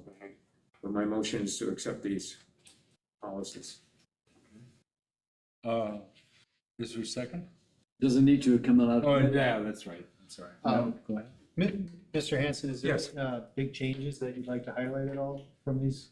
No, I know people have concerns that they can look through them and if you have a concern, you can change something. I wanted to address that, on the committees. What was attached to the committee, I was able to click on those. I'm not able to on this one. Oh, And I wanted to make sure that, it was anybody else able to click on these and see the differences? That's current here. For some reason, it's not working Yeah, for it's me. not and working. I wanted to make sure, that was the whole point, to be able to. oh yeah, my link's not working on board book either. Yeah, so. Can we make sure that this are working, especially for, Yeah, so I don't know if it's a board book function to be able to do that. So what we can do is, for sure, we could get like the Google Doc version of that where they're all linked. So you were able to link them in committee though, right? well, no, maybe it was Google Yeah, Doc or we something. were. Either way, whatever we had in the committees, can we make sure that we're Yeah. sending it out to these guys? Because I want them to be able to click Yeah. on it and see, because Absolutely. it's very handy how you had it written. It just may have to be in that format versus, I don't know why on board book, are we able to link, things in board book? It should have worked. Okay. Yes, for sure. It's not working and I did When it you- at home, but it's not working here. Oh, really? Well, I will say, Brady might wanna, or Nick, we have internet issues today. They were doing an upgrade and there were some I don't things think that that, would change a link, but okay, I'm just saying that's the only thing I can think of. But yes, absolutely. yeah, it was nice because we were able to click on it and it was just a one link. It didn't have both of Instead of them. having And then 100 of them any listed. removals were in red. Yeah. Showed it, and anything added was in green. It was very handy to see exactly what was changing, as opposed to opening up 2 different ones and reading them. That's kind of what I was hoping for these guys with them, but I'll second. Yeah, you don't need If it. anybody's uncomfortable because they weren't able to get to it, we can table this until next Let's do week. that. I would be open for that. Just because they weren't able to review it. True, however, I mean, just as a point of clarification, even if you forward these to second read, you'd have the next month. If you had concerns that you could pull, otherwise we fall a month behind That is only the first read. This is only the first read. Yeah, right. Intro, you know, yeah, it's sort of. But then again, at the end of this month, we're gonna make it, it's not gonna change that, is it? Not until after the July meeting. Okay, all right. So even make sure. policies that come out of the next committee meeting will still need 2 reads because that bylaw won't officially go into effect until the July 11th meeting, or 9th meeting, July 9th. So Matt and Tony, if you have a concern, I'll table it, otherwise. I'm okay if you go with it, if we're gonna. There's a second read, we'll be all right. And that way we don't fall behind. We'll fix the I'm link okay with issue. that, but it's at the Matt, matter. are you okay? Okay. Just make sure the hyperlink. Please. Yeah, I thought they were. So that's what, So I'll move to approve. all those in favor, say aye. Aye. Opposed? Okay.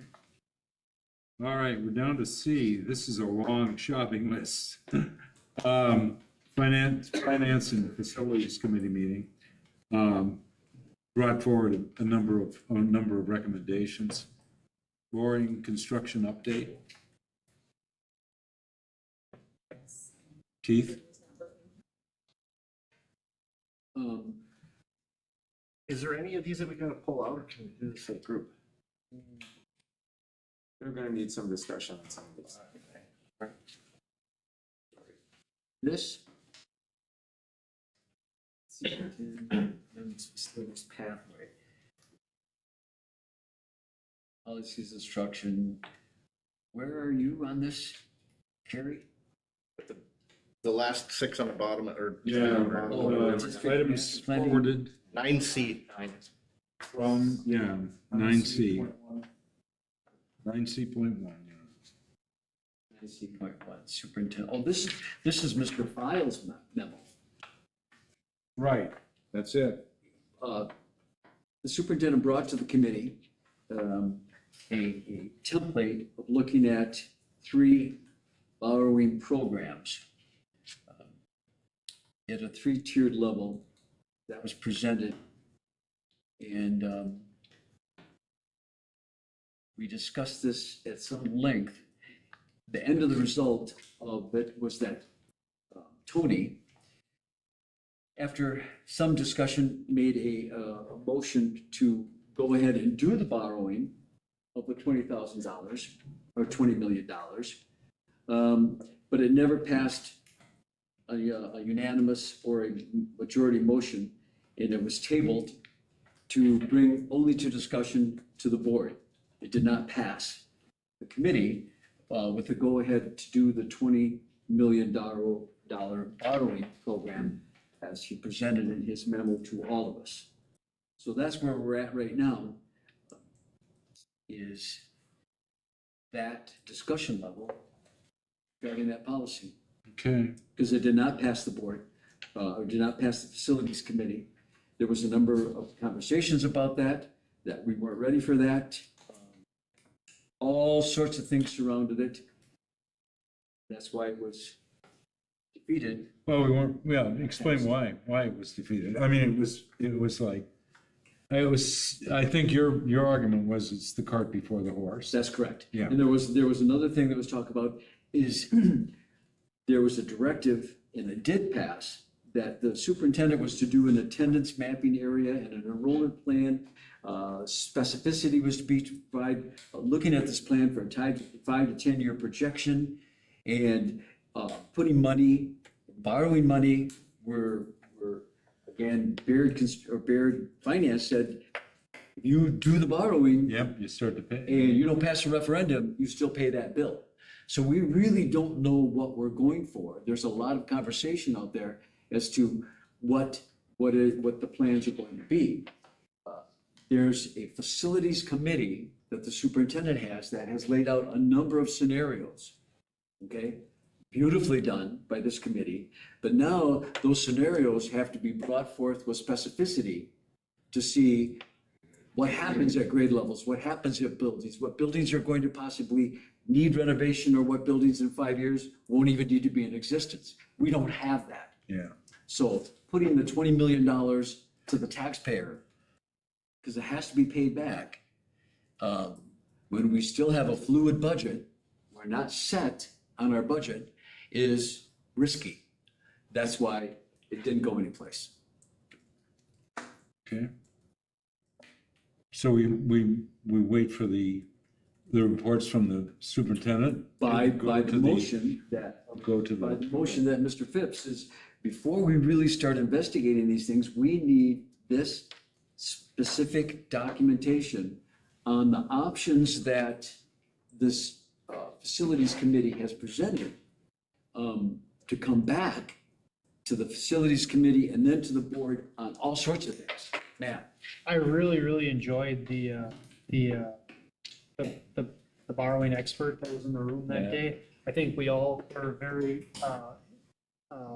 inquisitive to learn, and we learned quite a bit about how the borrowing works. He was very helpful for us understanding as a committee and as directors and other people that were at the meeting as well. So I would recommend, he was here, that was amazing. He did say the borrowing part of it in other districts in the past, because he does work with many other districts, is actually quite painless, we'll call it, to get that moving forward if we need to and when we need to, or that whole process. So being prudent of having a detailed plan moving forward, I think is great. And the borrowing side of it, I would encourage that individual to come back and answer more questions as a committee in that area. And I think the term was up to $20 million. I think the action doesn't need to be done at this moment. However, I think we need to understand that this is time sensitive. So I think asking for that, what we did pass in the committee is helpful. And I think I'm excited to see some more information from the directors in the superintendent's office about exact planning. But I think it is prudent that we do move forward in understanding, hey, we're going to need to maneuver some money around to secure long-term plans. So that's why that kind of was brought to us. I believe it was prudent, it was understandable why the superintendent's office brought this memo to us, and then having the borrowing agent there as well. So I think it was all in timing, it was fine. I just am really excited to see more detail and attendance areas, mapping, literally just black and white to see where we're going as a district. Obviously, we have general numbers, but just having a detailed plan. So I think I'll speak for myself. I'm ready to move forward. Just want to see some more understanding of how we're going to meet the needs of our students in the future. But it's going to have to be short-term borrowing to get anything done anytime soon, so that we can do projects next summer. I think it's a good idea. Tony? Yeah, I was just gonna piggyback off what Matt was saying, and from what I could gather in that discussion, and I agree, it was a really good discussion. Borrowing is really the only option that we have that's gonna allow us to get priority items done near term without any additional burden on taxpayers. And it's gonna buy us 4 years, basically to right the ship or keep the ship, moving in the right direction. So personally, I like that because I look at it as like, hey, we're betting on ourselves, right? And if we're not gonna bet on ourselves, then, what does that say about it? And, I think that'll allow us to address some near-term deficiencies and priorities. It'll allow us to work and build the case for a larger investment from the public at some point, which is gonna be inevitable, I think, is, a larger capital referendum or borrowing referendum. I don't believe that now is a good time to pursue that with the community. I think that everyone's kind of stretched to the limit to some extent, or a lot of people are. And that's why I'm personally in favor of the borrowing. And yeah, that's my 2 cents. Chief? Yeah, I think Matt Phipps had a good idea. When we get these options that have been presented and we get the specificity to these options, to bring Mike from Baird Finance back to answer our questions, and maybe even a special meeting that's totally designed to that would be really advantageous, because there's a lot of finance information, and we will then have a solid budget. We'll know what's going on, where our borrowing and our spending has been, and get that man in here to really start answering some questions after we have all these options to take a look at. I think that's I important. highlight that the structure of borrowing is very important as well. Right, That was right. new information to me about how Correct. public debt goes. So, but I still think this is very time sensitive, so I'm open to seeing a special meeting or something, because Yeah. we can't be kicking this can down any further. I think we're on it, we just have to organize the data, and then it gets presented to the full board after, obviously, committee. And that was the end of the discussion. I mean, there doesn't take any board action at this point, because it was, CISA 10 shared that the district is currently in an owner's representative agreement, that the decisions regarding the direction for the district and space utilization are clear from their standpoint, based on economics, and that community feedback was not critical. We're not going to ask the public what they think about any of this? Well, can I? No. The only feedback the public must have heard was somebody emailed me a podcast of a local radio station, and they talked for all day Friday on their hour about ripping down the high school, putting it somewhere else. And that was from information they had from the board, ripping down Madison and Jackson and busing kids to Stangl, putting an addition on there. The community needs to be part of that discussion.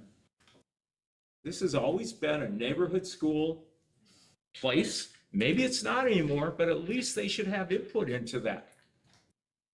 I have seen nothing that would say, let's start borrowing money and hire an architect. What are we going to do? Right. Have we made a decision? I don't know where we're going with it. No. And yet we're not even going to say, hey, people that live in the district, come on in and have some input into this discussion. That's important to what we're doing to get buy-in. I was at a meeting last night because the county has a $6 million debt. And out of the people that got up and spoke, probably half talked about the huge increase they got in their school taxes last year. Yeah. And they never even knew it was coming. Yeah. We as a board have the responsibility to sit down with the people of this district and say, hey, these are some options. We're going to close these schools, we're going to bus. We're going to fix Madison, fix Jackson. We're going to renovate the high school instead of building something for 150 million new somewhere else. We got to have those discussions with the people who give us the money to make change. And we haven't. And we're talking about borrowing 20 million? What is, I don't get that. I honestly, and I've been in government a long time, and I don't understand major projects without having community input. That's got to happen before we make any decisions. If I could add real quick, Vic, just that 20 million was, in my estimation, was more geared towards some of those urgent items that were uncovered on the facility audit. So that wasn't going to be going towards. So which schools, Tony? Which schools are the urgent ones that we're going to fix? Well, the ones that we know for sure are more than likely going to be the long-term plan, right? The ones that are. What is the long-term plan? Well, that's The community hasn't decided. That's a fair point. I'm just saying that's part, and I agree those discussions need to be taking place publicly, and they've somewhat began at the committee level. Right. You know, I'm certainly agree with a lot of what you're saying right now. and that is why the direction has been made out of our committee to take these options that have been presented, and they've done a nice job. Take these options that have been presented and designate what the tasks to the superintendent to give before we ever go to the public. We need, as everybody knows, a plan of action before we can go. There's been no decision by anything that I've witnessed that's saying, this is what we're gonna do. I have not seen that or heard that yet. We have been directed to get these plans together based on the options that were presented. And I think that's a must. Matt's fault. I shouldn't sound crazy, but I agree with Kerry. I'm just saying, I'm kind of in agreement because I don't know we haven't talked about what we're keeping. Yeah. And some of those urgent ones that we were talking about, I mean, I just don't want to be sticking money in buildings we may not have. That's all I'm saying. And I don't want to see any more increase. The whole even options for the referendum thing makes me want to vomit thinking about that. But I mean, Yes, yeah. I just would really like to know where the idea of feedback from the community is not critical came from. That statement bothers me, that feedback of the people that we serve aren't critical to this decision. One of the things that might be beneficial is your therapist here, who has been, who's CISA 10 is the one who's assessed our facilities and giving you a report that would just say, if you took care of all the maintenance that should have been done, this is what you have. That's the starting place then to start thinking about scenarios for a plan. And we recognize that there's just no way you can solve all of this at once, and it's going to take years to solve it. And so then I asked CISA 10, understanding that what I heard was the high school useful life might only be 10 to 15 years more. So there was a red flag in terms of we better understand, what it might take to rebuild that school. And the other thing was we had 1,000 less students. That's almost equivalent of 2 schools. And so we're paying for space. We're paying taxpayer dollars for space we're not using where we could utilize. That's where your plan to us has to come in. What's going to happen? Right. I think that this is all really good. And really what we wanted to do was make sure we had more concrete information, before engaging the public. And you get that with an architect. In hiring an architect, you need to have a scope of work. Now, what we did recognize, and we got this from CISA 10, and that's why CISA 10 is here, because they can explain this a lot better than I can. What they've identified was the condition of our facilities. And what they've identified is 2 schools in particular, or 3 schools in particular, are probably going to be part of your long-range plan in some way. One was Jefferson, the newest school, to the extent that finish that work, okay? And that included an addition. And again, Nate will be able to provide much better detail on. The second thing is both covering the north and the south. 2 schools are really in better condition or better footprint for a permanent plan. And that happened to be Stengel and Monroe. And so what they're suggesting is be careful you don't start pouring money more than you need to if you might decommission schools. And so that's why 3 schools were identified short-term. Try to get some of this work done next summer. At least that makes me feel better about that. And now we're running out of, time, and again, one of the things, and I wasn't here, I had some personal matters to attend to, but I think it was a good committee. They provided, 5 options in terms of borrowing. And the group out of the 5, and all 5 were provided to the board, was the second one, which was 15 million. And even I had suggested maybe the use of fund balance too, to really start. We can't pull fund balance. Sorry. Well, again, I'm only, I have some understandings and I believe you can, okay? That's obviously a board decision. But again, I'm just trying to set the stage here. Don't shoot the messenger. I'm just trying to, one of the concerns is if we're going to get some work done next summer, you need, the more lead time you have, the more likely you're going to have a better result. But that architect, and we can't hire an architect if we don't define scope. And so the scope was around those 3 schools. And that was to get it started. And the second thing, there was a second component that was to start planning for phase 2. And we could have 1 architect or 2, preferably 1 that can both handle this immediate need with getting more detailed costs, as well as starting to plan for the referendum in terms of, these are estimates, but they're not what you'd get with an architect. They're going to be more definitive and you're going to know more to be able to provide you those plans.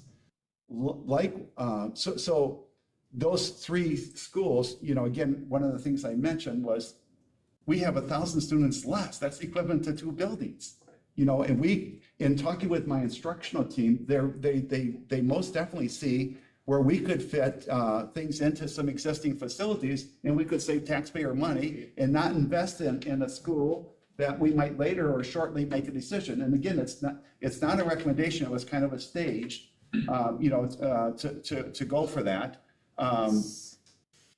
So with that, it was, to start planning for that referendum, and we see 2 referendums potentially. Obviously there could be others, or we could kick it down the road, and just say, we need much more time. We can't rush this. I understand that, but there's a risk associated in cost.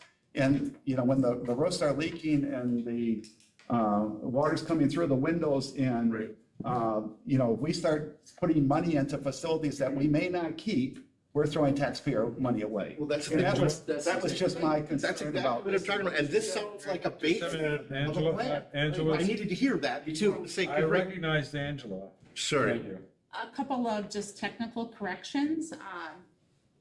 What we would be doing is not called short-term borrowing on any level. right. It's 10 years or 20 years. Our projected payment for 20 years would be 1.6 million. 2.5 for 10-year span. That's even from where we had initially projected, that's higher. Also, we've had a loss of students, but only of about 400. I just want to make sure we're all on that, not 1,000, just to help bring clarity, so we don't get confusion on that. So I just wanted to make sure that I shared that. Matt, Payments in Matt, $1 a year, I thought at one point, or did something change? That was for lower amounts. So the amounts have changed over time, because initially it was, what could we get for a $1 million payment? And that was the smaller amount. That was 12 million? 12 million if you had over 20 years.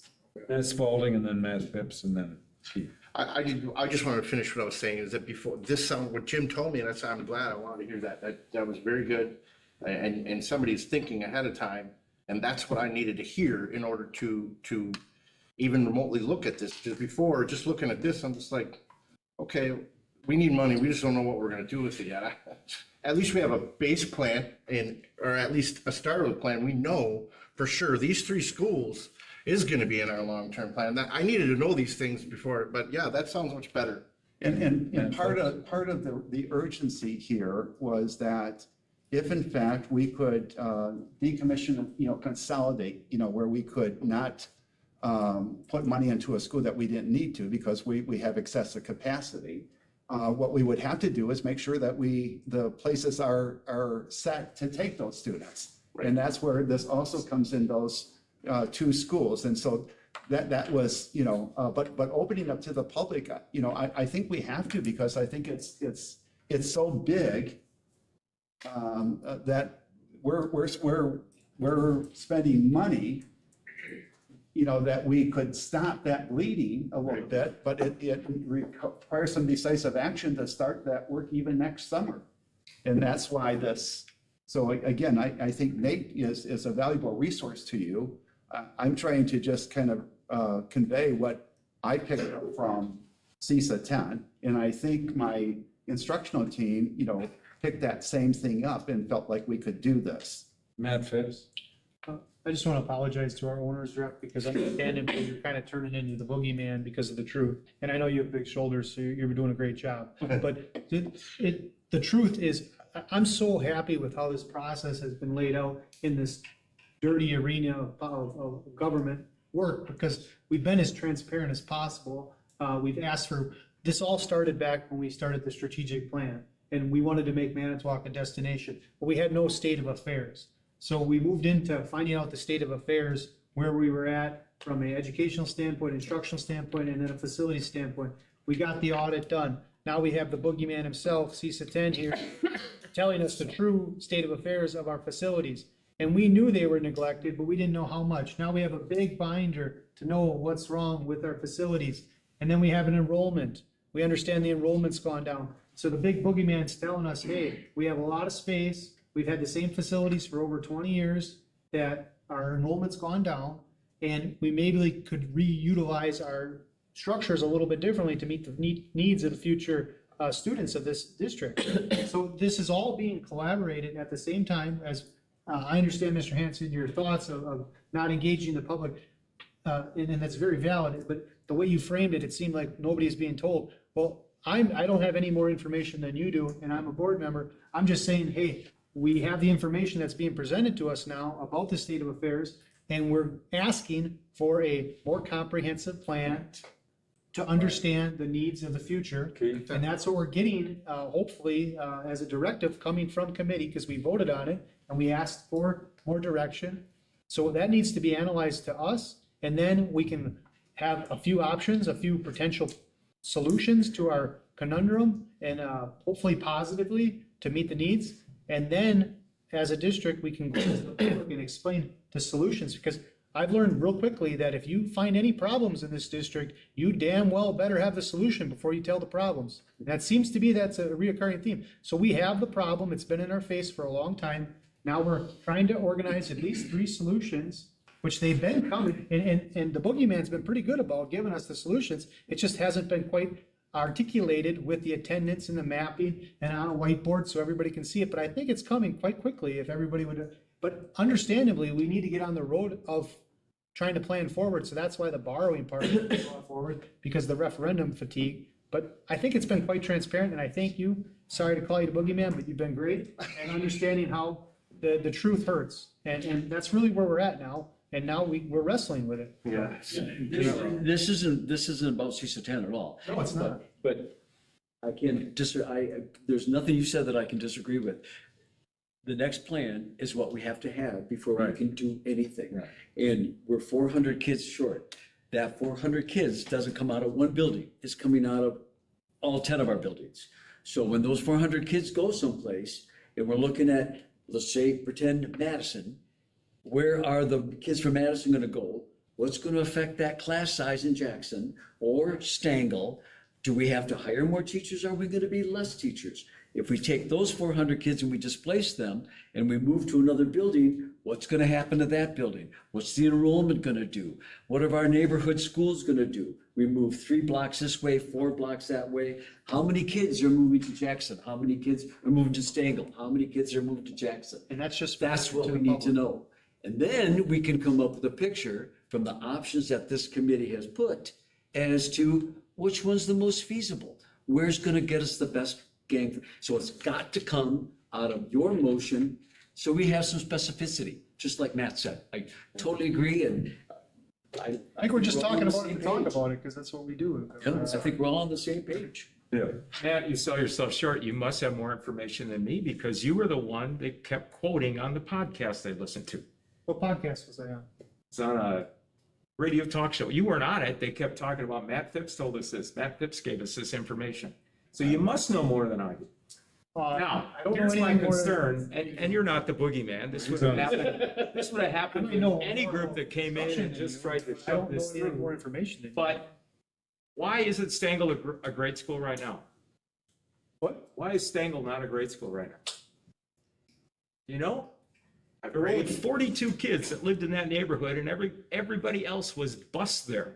So is that our plan, that we're gonna just bus everybody to Stangel? Because we're closing Madison and Jackson? Is that the plan? Please don't say we're closing. Well, Because we're not. Yeah, right. He said, thank you, Sean. Thank you. He's hijacked. So then, you don't want me to say that, then let's publicly tell people what we're doing. Yeah, okay. We haven't, the public doesn't know, but We don't know what we're the doing. high school was coming down according to the podcast. The schools are closing according to you, Can you, but the public doesn't know. I'm saying, get it out there. I want to listen to it. Can you tell me what podcast? Does Nate have anything to say? You commented, I don't know if you said directly that it was us. We No, it was- wouldn't make a comment. I that didn't said say we it was should- you. It was in the minutes, and somebody said, We wouldn't say that. community feedback was not critical. Well, community feedback is highly critical. I think a direction where they may have gotten misconstrued would be, we've often recommended that it's important to meet internally as a facilities group and feed information to the board or the committee level to develop plans, plural, and distribute information that way, where I disagree with broadcast. I mean, we've never suggested knocking out. I've suggested that that's the right thing to do for Lincoln, But in none of the plans did we knock down Lincoln, so we've never considered that. We need to bring the community options, not a broad stroke of, we've got problems and we gotta fix them all. We could do this or maybe this, a couple of different options. That would be the goal, to have those options in place at the board level before we go to the community with options. Yeah. Yeah, I guess that's what I wanted to say. Okay.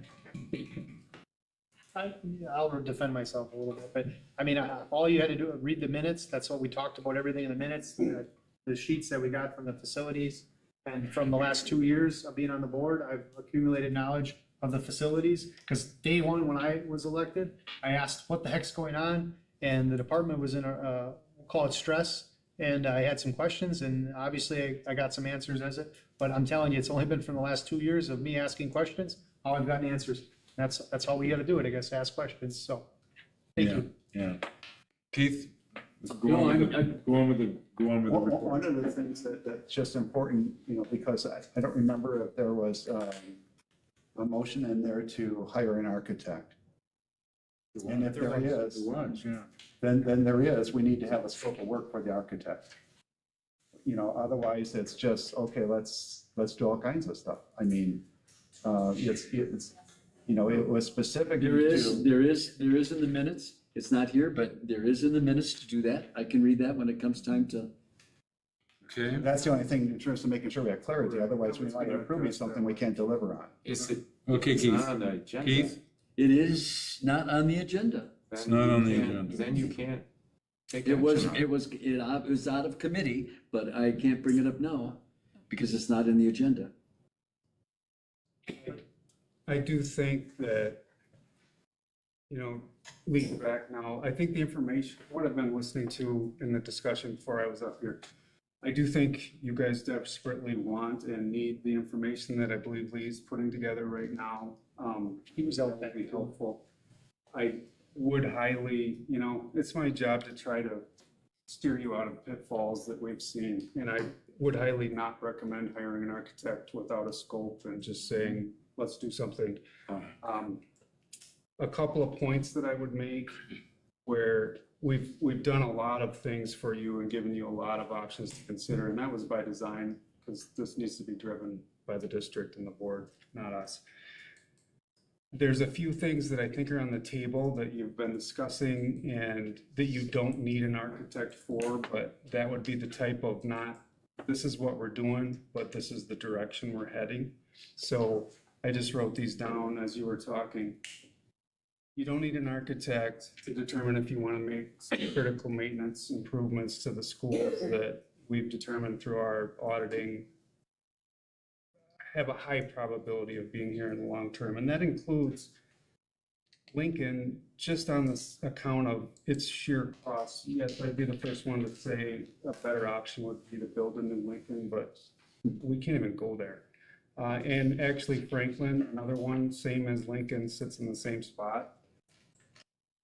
But we can't go there. So, sorry, I got off there. But critical maintenance on the schools that you want to keep.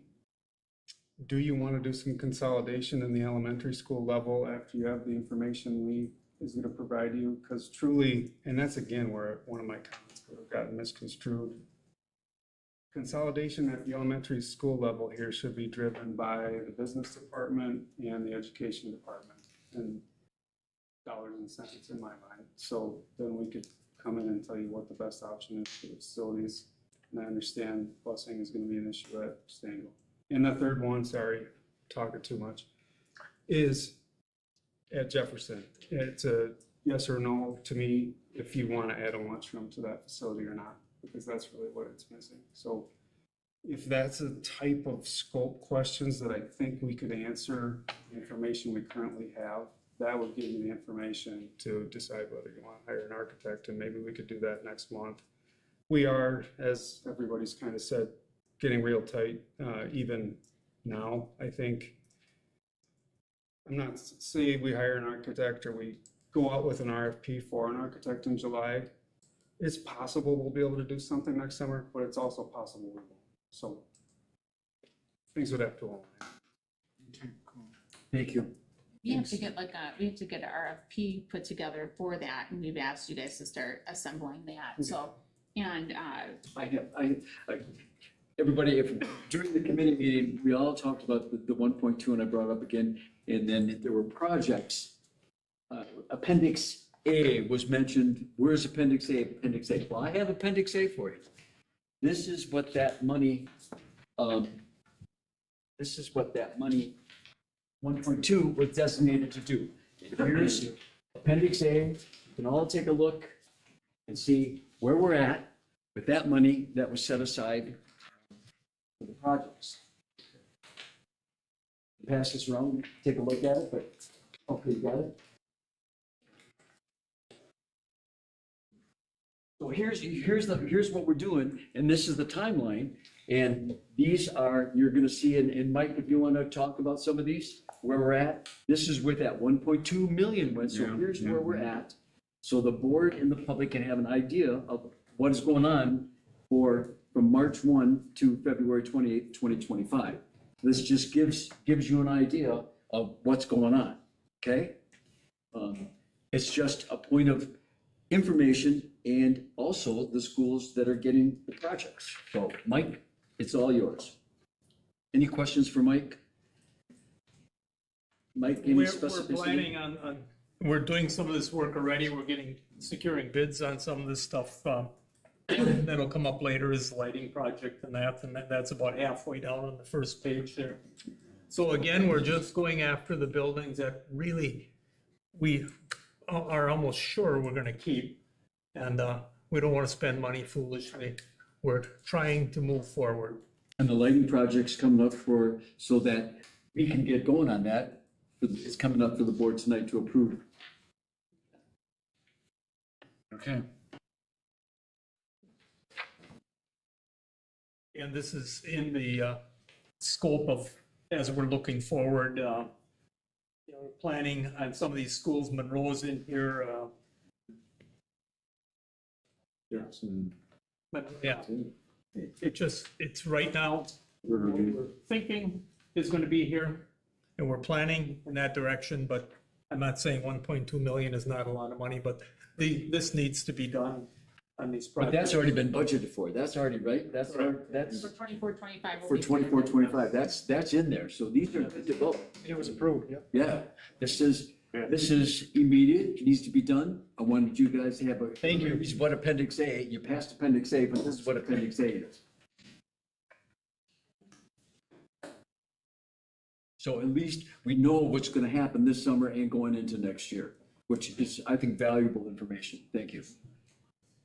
And we have a meeting coming up on June 20th, so if we can get the RFP draft for the architect, that would be valuable.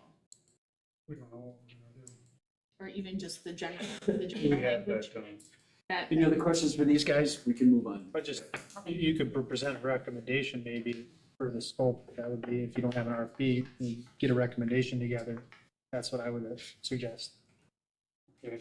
You know what I'm saying? I do, and I feel like I have. And it's- Present it and put it in paper, and then you'll have the scope approval or not, or just a range of things. I think that's kind of logically where the board is going. Maybe I could bring that to committee. Yep. Oh, yeah, that'd be great.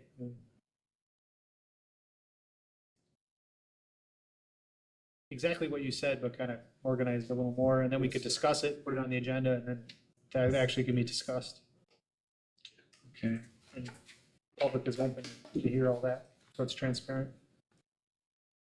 We'll move on to lighting bid. The lighting bid results were in, and there was a motion to award the lighting bid to NCLED. Yeah. It approved the committee. The lighting bid was approximately $100,666. It passed the committee 3-0, so we're bringing it to the board for a vote. Yeah. It passed, needs no motion, all it needs is discussion. Yeah, how did that process go, working with the owner's rep on that first, because that was probably your first bidding process, working with the owner's rep? How did that process go? Does it seem like it's feasible in the solution, in the future to maybe do it in-house or to stick with CISA 10 always? For me, without a doubt, I need to be using CISA 10 on this because of, I mean, they billed us for their time already, but request for proposals and that stuff are like seamless. I like seeing the three bids, same thing as Perfect. you're looking at, and we can move forward and keep, Perfect. yeah, just keep moving forward on this stuff. But the bidding process worked, it came back, Oh, passed it in committee, ready to go. Yeah, sure. Yes. You mean, I took the time, I met with some of the contractors myself that couldn't be there. We only had two Perfect. bids. And then I met with a third one and I took my time to go over there and walk them through the school and that stuff. So we weren't spending CISA's money or spending our money and using them. So yeah. that's what I'm here for, to keep CISA out as much as we can. I'll do the legwork. So, I guess clarification. Angela, could you tell me how much we spent on CISA 10 facilitating the bidding process? That would be my more, Specific to the bidding process, I'm know that not we sure. can't do you understand my content question? Because that could be done internally or Yeah. having a yourself doing it. That's why I'm asking the total cost. Because that would be something we could replicate in the future, Yeah. in-house or through submetrics. That's why I asked the question. Yeah, no, and I had asked for a little more detail as well, because we had a list of total hours and a list of work, but not sort of like detailed by this many hours here for this or that, so we're gonna. Maybe in the future, moving forward, if we track that we Yes. could understand I think that I can our return on our investment. I think I can get you a So decent. you understand why I'm asking. Okay. I think I can get you. And I bet it's a great value because the boogeyman does a great job. Good Lord, with the book. So we have a motion. Yep. Is there any discussion on the motion? Hearing none, take the vote. All those in favor? of Awarding? Yeah, okay. All those in favor, aye. Aye. Any opposed? Motion The passes. lighting project can begin. That is good news. All right. How about the pools? Back to the project planning information and discussion, because we do have motion forwarded for that as well, for the district camera upgrade, Infinite Campus Workflow Suite, and ClearGov. We had grouped those together in a vote just to approve those. And we just skipped over that, so I just wanted to make sure. Okay, did that come out of committee? Yes, it did. Okay, so there's already a motion then, huh? Mhm, yes. All right. Is there discussion on the motion? I saw the stuff, yeah. Is there any discussion? Hearing none, all those in favor of the motion but signify with aye. Aye. Any opposed? Nay. One nay. Here's the information on the pool assessment. Mike and gave us some district information as well as Nate. The suggestion is to keep Wilson and Washington pools closed for the next school year and to remove the Washington heater because it's still good and functioning over to Riverview School so the Riverview School can be operated in full capacity, correct? That's right. That is. That's it. Any other questions? That doesn't take a motion, it's just to update you guys as what's going on in the facilities. Yeah. So All right. that will take place. Angela, quickly, you want to talk about the Fund 46 transfer so we can move on? Do we have to vote on that?